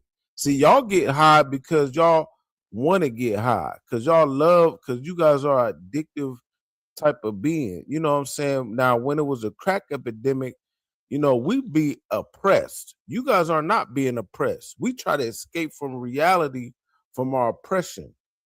You know, so it's a big difference. You know, but guess who's dying from the opiates today? That's you guys. That's the so-called white man.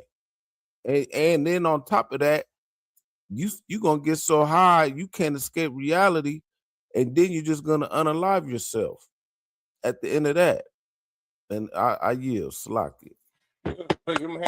Can I tell you what's going to be the end of all this, just for time's sake to come? White people are going to have a civil war again, and it won't be over slavery. It's going to be politically driven and religiously driven. And that's, do I have to pull the precepts in the Bible? Like, this is all prophecy in the Bible. White people are going to unalive themselves again. And this is a spark of it. I'm not saying it's going to be this year, next year, and the next 10 years. I'm not telling you that. I'm telling you it's going to happen, though. How do I know? Because it's in the Bible, right? Christ said that nation will rise against nation. He also said that civil war, race war, and world war. Let's just cut it flat like we need to. F all the talking. White people are going to commit more acts of genocide and violence against their own people. Do you understand? Against their own people. And then they're going to be people who oppose that, and they're just going to have a big fight amongst each other, like every race does right now. Like, I think the world is in a civil war. All over Africa, there's a constant civil war for the last 100 years. Then you have civil war going on in South America. And let me tell you this, as we get to the closing of the point of this whole thing, what's next for the Venezuelans? The crack epidemic is next for the Venezuelans. That's what's next. Whore epidemic, the HIV/AIDS epidemic. That's what's next. How do I know? Because that's what they did to us, brothers and sisters in Venezuela. The Venezuelans are the new niggers.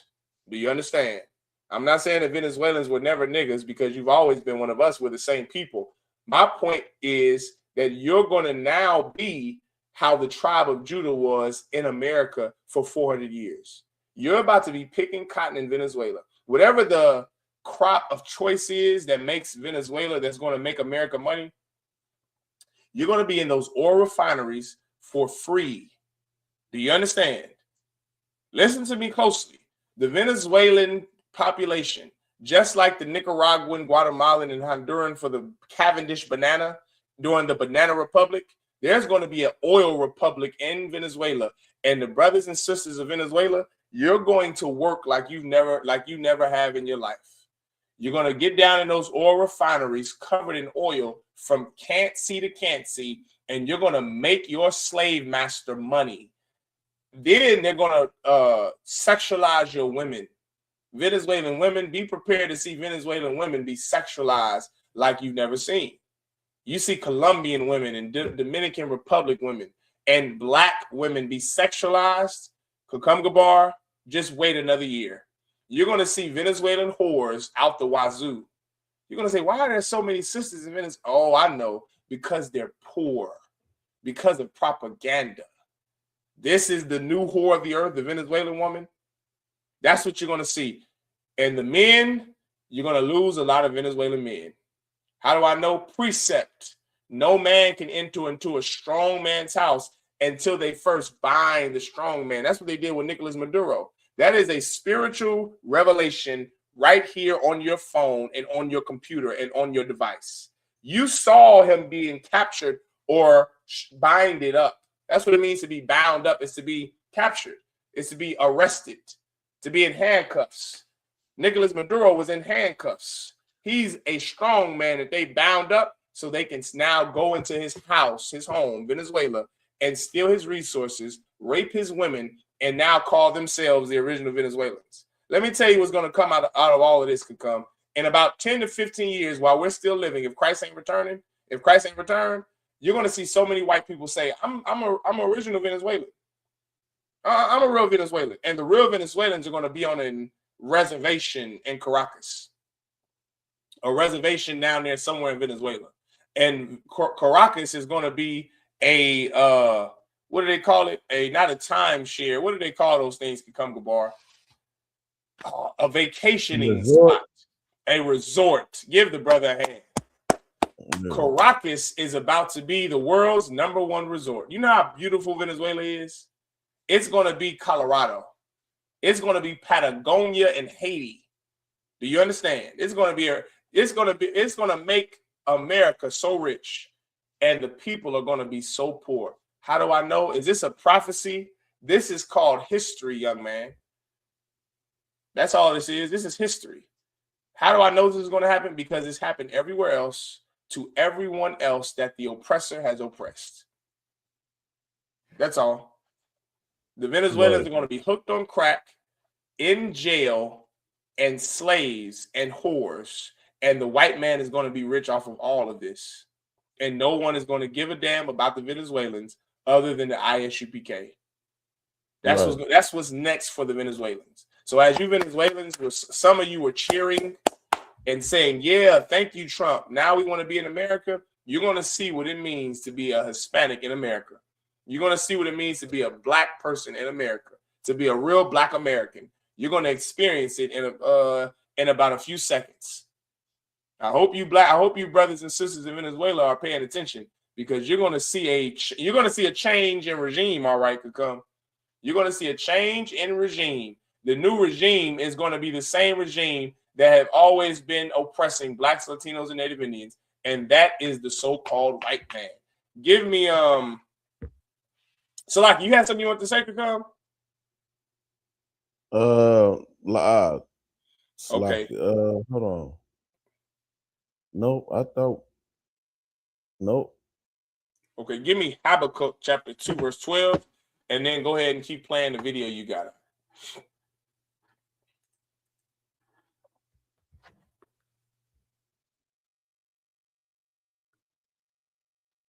Come.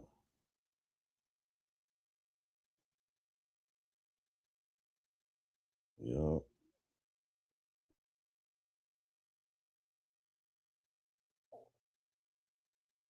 Yeah, this is the book of Habakkuk, chapter 2, verse 12. And it says, woe to him that buildeth the town with blood and establish a city No, with iniquity. before you read that, play the video, Kuka. Play the Oh, video. Salaki.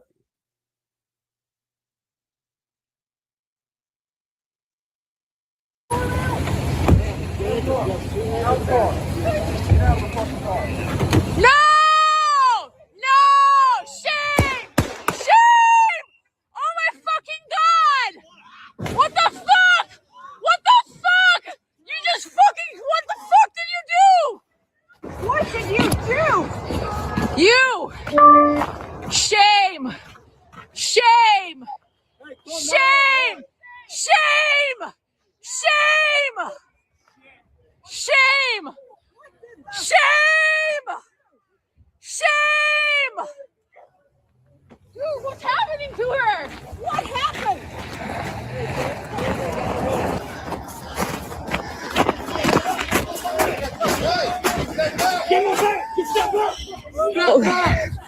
Dude, you shot her! I'm trying to help! No! No!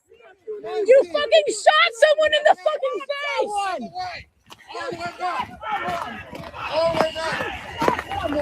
You shot someone in the fucking face! Do you have a conscience? Do you have a conscience? You asked about a shooting that we just had in Minneapolis, Minnesota. It was an act of domestic terrorism. Is that it? That's all on the video?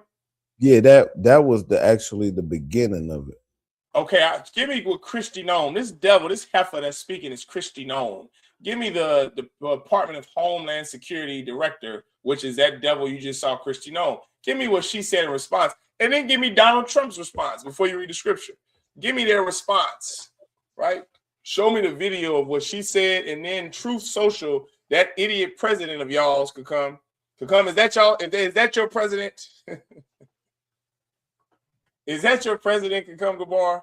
You and Shalom Nahar's president. Is that y'all's president up there in at 1600 Pennsylvania Avenue? Give me what that idiot said on Truth Social. Give me his response, but first give me Christy Known, what she said.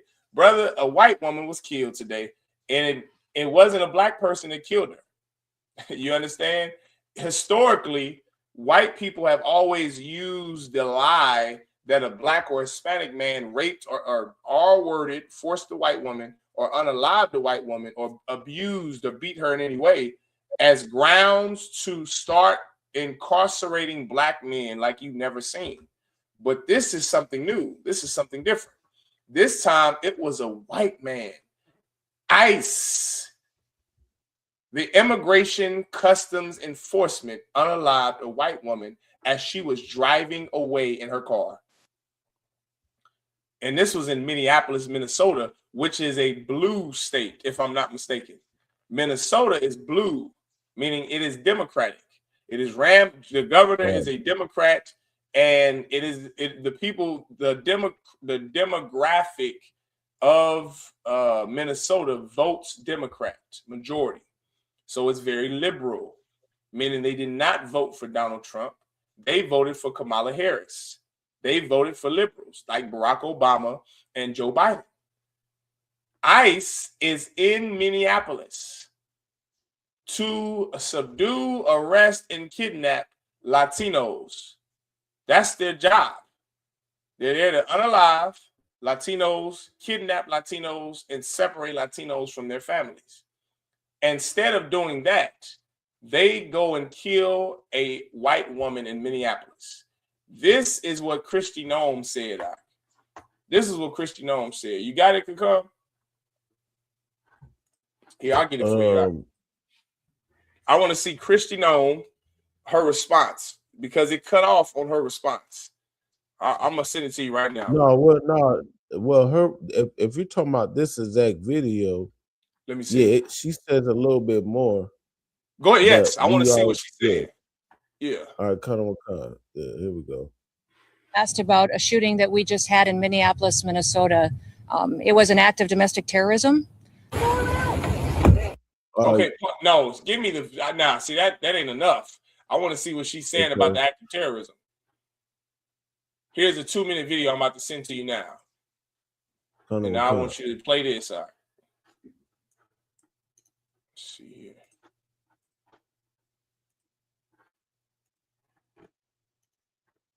All right, come boy. I just sent it to you, mighty man.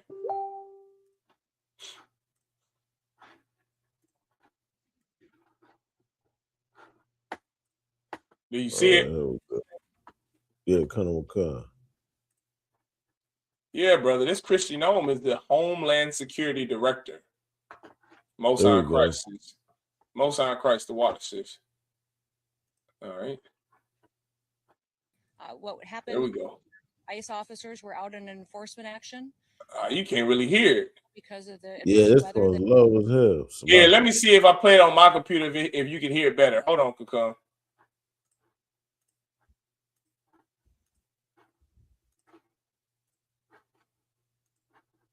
Questions there. You asked about a shooting that we just had in Minneapolis, Minnesota. Let me see something now. Hold on.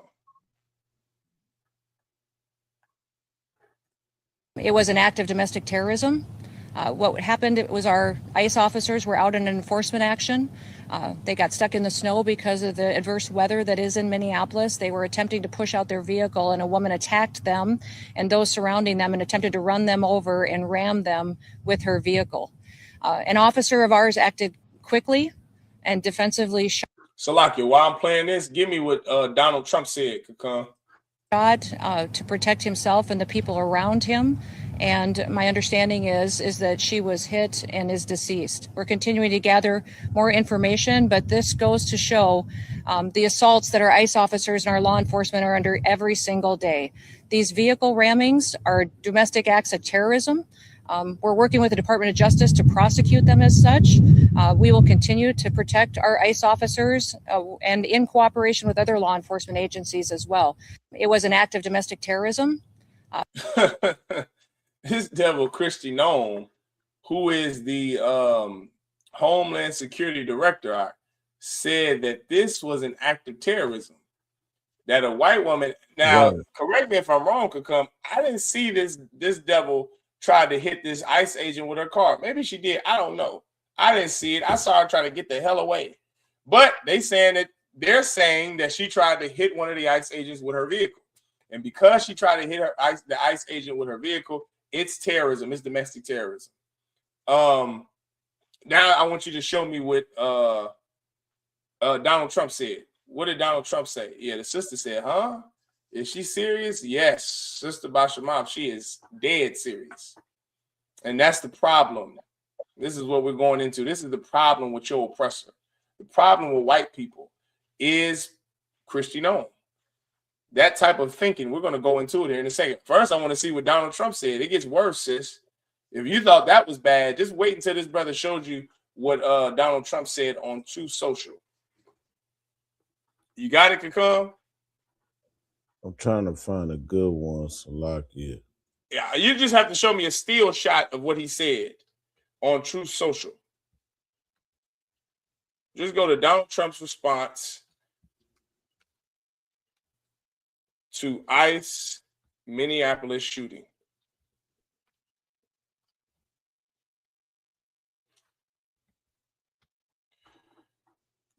Let's see. Yeah, hold on. I mean, there's one I have right here. Let me see what you got. Hold on. No, that ain't it. Here, I'll do you one You better. know how they do it. They start clearing shit up. Yeah, no, I'm gonna show you something. But there's one right here where it says that this is on the Hill. It says that Trump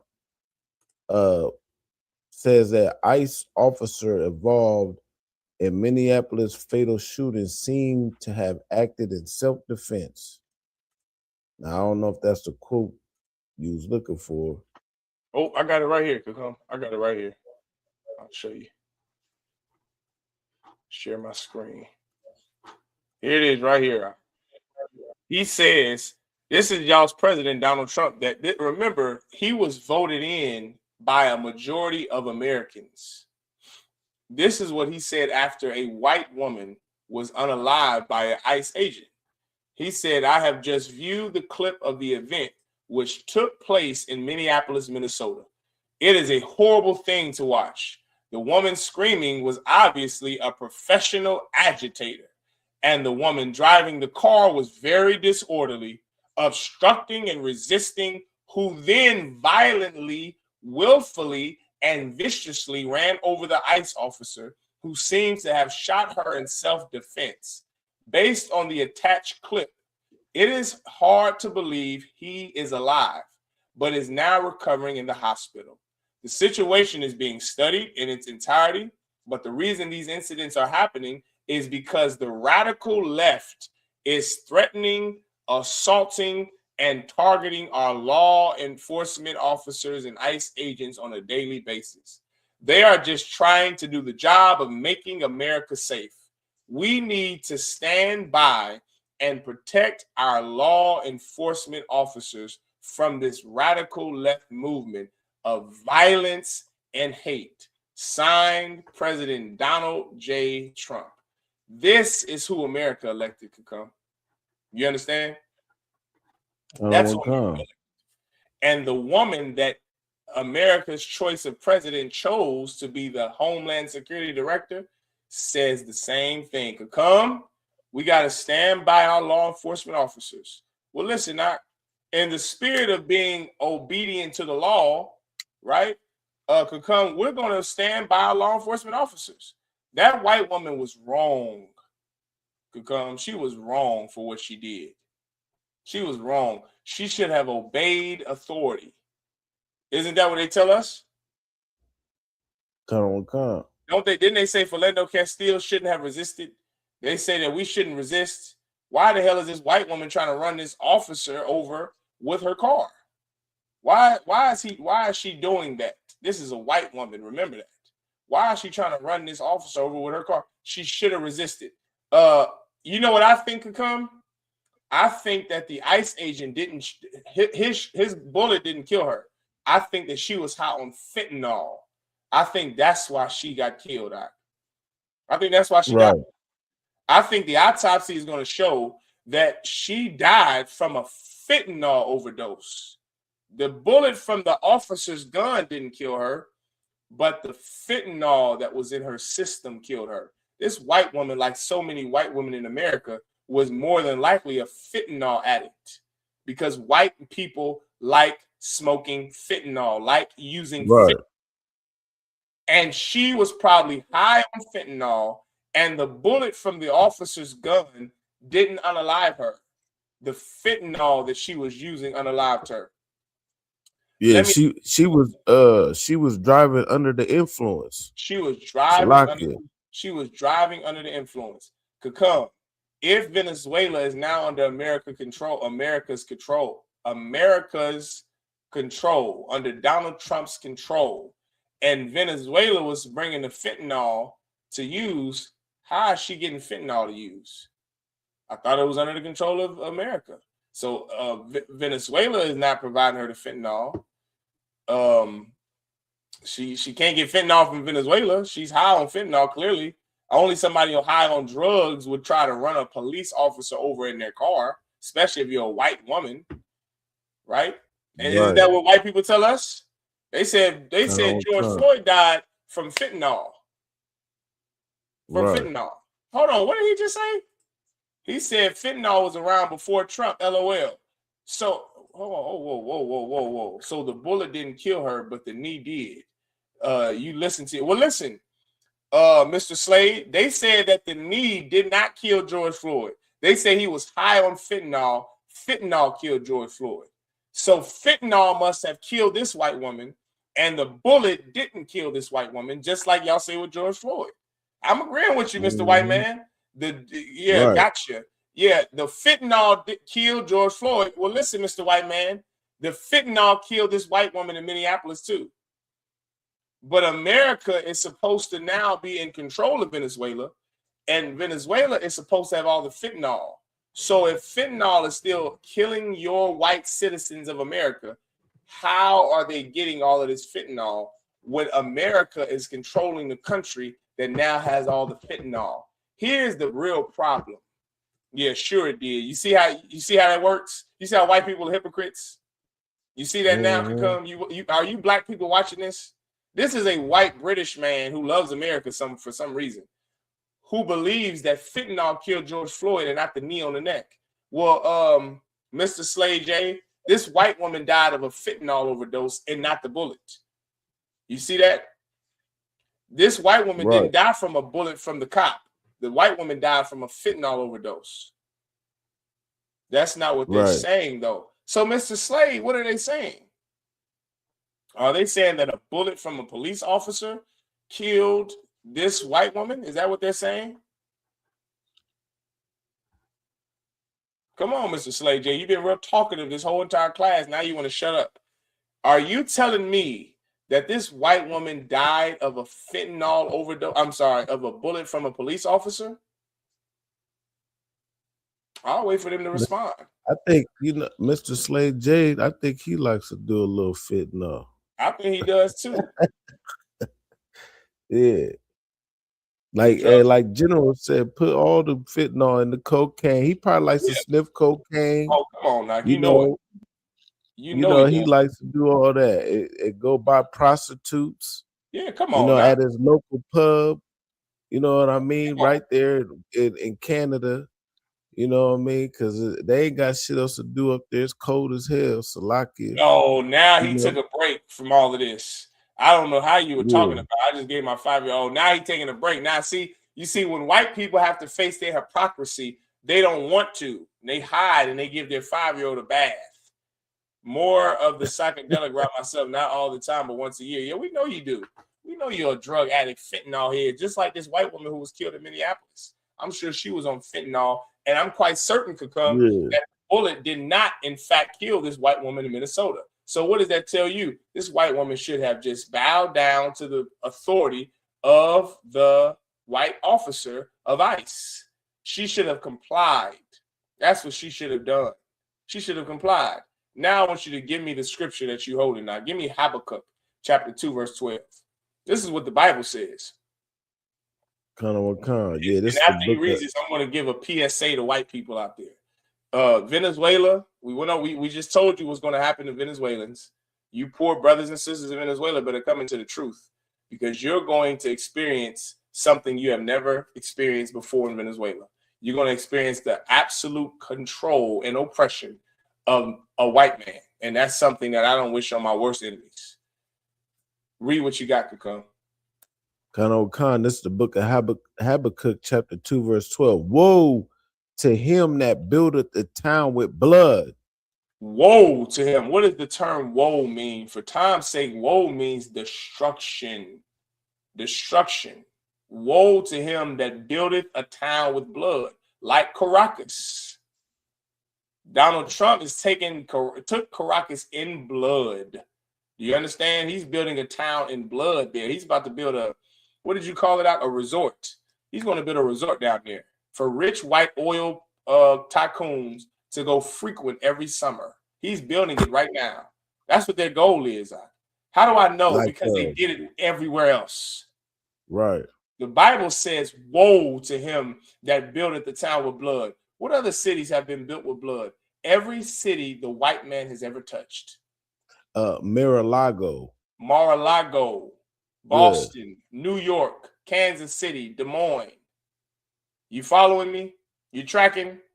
Right? All of these cities that white men have ever touched, or explored, they've all been built off the blood, by the blood of poor racial groups like the Negroes, Latinos, and Native Indians.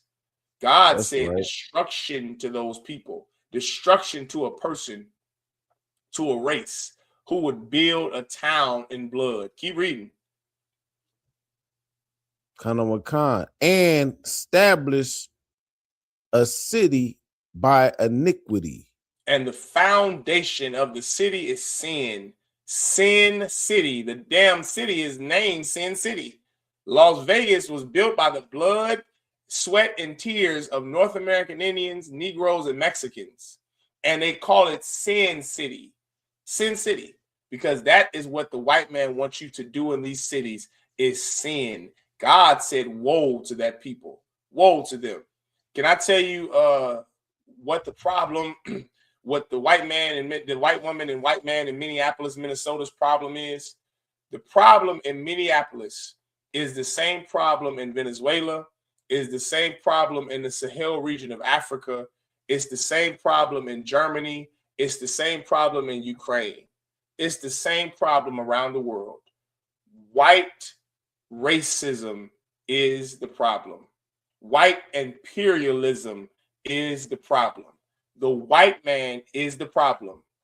He's the problem. When the white man gets removed, then there won't be any more problems. You understand? White people have to be put in their place. That's all. White people have to be, and I'm not going and encouraging anybody to go and do anything against anyone. I'm simply telling you that the white man is the problem on this earth. He is who the Bible is talking about right here. He's who the Bible was referring to in Psalms 55, 19, and 20. Or 21, 20 and 21. This is an oppressor that you really just aren't that familiar with. You just don't know the white man like the UPK does. This is an absolute animal, a violent animal whose goal is to murder and steal and lie and to build a city in blood and to establish a city with sin and iniquity and lasciviousness. That's the white man. And the Lord is tired of it. So guess what happens? Was Minneapolis a city established by blood? Absolutely. So guess what happened to a white woman today? She was killed by a white man who's a cop. That story happens every day in the black community, but it's finally happening to white people. Why? Because white people are finally going to get the justice they need. I'm sorry, white people are finally going to get the punishments they need for all of the crimes that they've committed against everybody else. That's what's happening in 2026. You're going to see that throughout until Christ returns. These oppressors are, and it won't be the hands of a black or Hispanic or Native Indian. It's going to be by the hands of other white people, because white people have to pay for what they've done. They must pay for what they've done. Well, guess what, Cucumber Bar? Who's a better punishment than the white man? The white man is going to punish his own people like you never seen before. This white woman was killed by an ICE agent, and the white woman's government was on the ICE agent side. They were not on her side. Can you imagine how her family must feel? I know how our family feels because I'm a black man. I'm a black man, so I absolutely know how our family feels for the government that you serve, the government who you pay taxes to, the government that you've loved for 400 years. When something happens to you, that government that you love is not on your side. I know how that feels as a black, Hispanic, and Native Indian man. Now white people are going to feel it too. White people are going to feel when the government is not on their side. You're going to start to feel that now, Mr. White Man. And guess what could come? That is the precipice of civil war right there.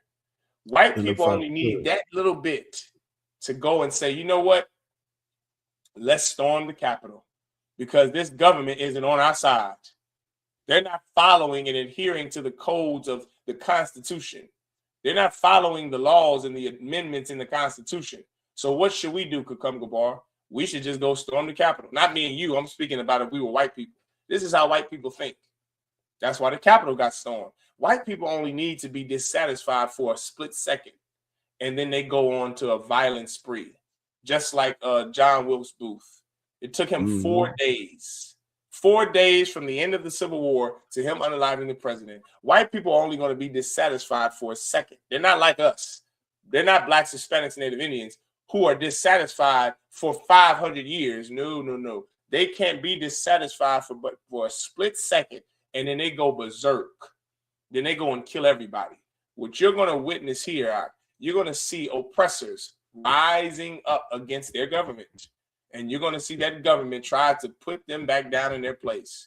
That is a civil war. Remember, I didn't say this was going to take place this year or next year in the next 10 years.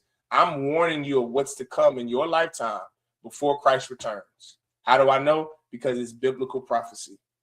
That white woman in Minneapolis, that's going to happen a lot more because the white man can't control his lust to murder.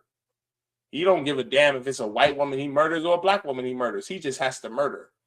That's going to dissatisfy a lot of white people. That is the start of a civil war. White people only got to be dissatisfied for this long, this little could come before you know it. The Capitol is being stormed, and Nancy Pelosi's desk is being defecated on. Everyone understand? God said, "Woe to that city, woe to that people." Well, guess what? That people is your oppressor. God is going to destroy your oppressor. He's going to do it using the hands of ICE. He's going to do it using COVID-19. He's going to do it by any means necessary. Here's the good news for blacks, Hispanics, and Native Indians. You have an opportunity to not be harmed. You have an opportunity to save your life from the hands of your oppressor. But you have to come into the I.S.U.P.K. to do it. You can't do it through Christianity. You can't do it through the Nation of Islam. You can't do it through holistic diets and holistic healing. You have to do it through the I.S.U.P.K. under commanding General Yahanna. This place you will be saved. This place you won't experience the cruelty of your oppressor. Everyone understand? This place you'll be safe from all hurt, harm, and danger. But you have to come into the truth first for it. You got to come in here first. Everyone understand? With that being said, I pass this class over to Priest and Officer 500 Kukumga Bar. That's right. Yeah, this is the I.S.U.P.K. security announcements. We are the I.S.U.P.K. Start out of 1 West 125th Street, Harlem, New York. Rule for new brother and sister. When a new brother or sister comes into the school, they are off limits for 6 months, and they are to be saluted only. They are here to share themselves with the world. If they need transportation, the teacher will arrange it. After that 6 months, if a brother or sister has an interest in a particular person, he or she must get permission from the head to marry and to speak to a Salaki. Get permission from the head to speak to a brother or sister. There's another 6 months in which the brother and sister will court one another. And then after that 6 months period, the brother and sister will get permission from the head to marry. Tithes, that is a commandment. You can find that in the book of Numbers, chapter 18, verse 21. The book of Malachi, chapter. Kukumga Bar, you mute. Your sound went out. Your sound just clicked off. I can't hear you. I can't hear you.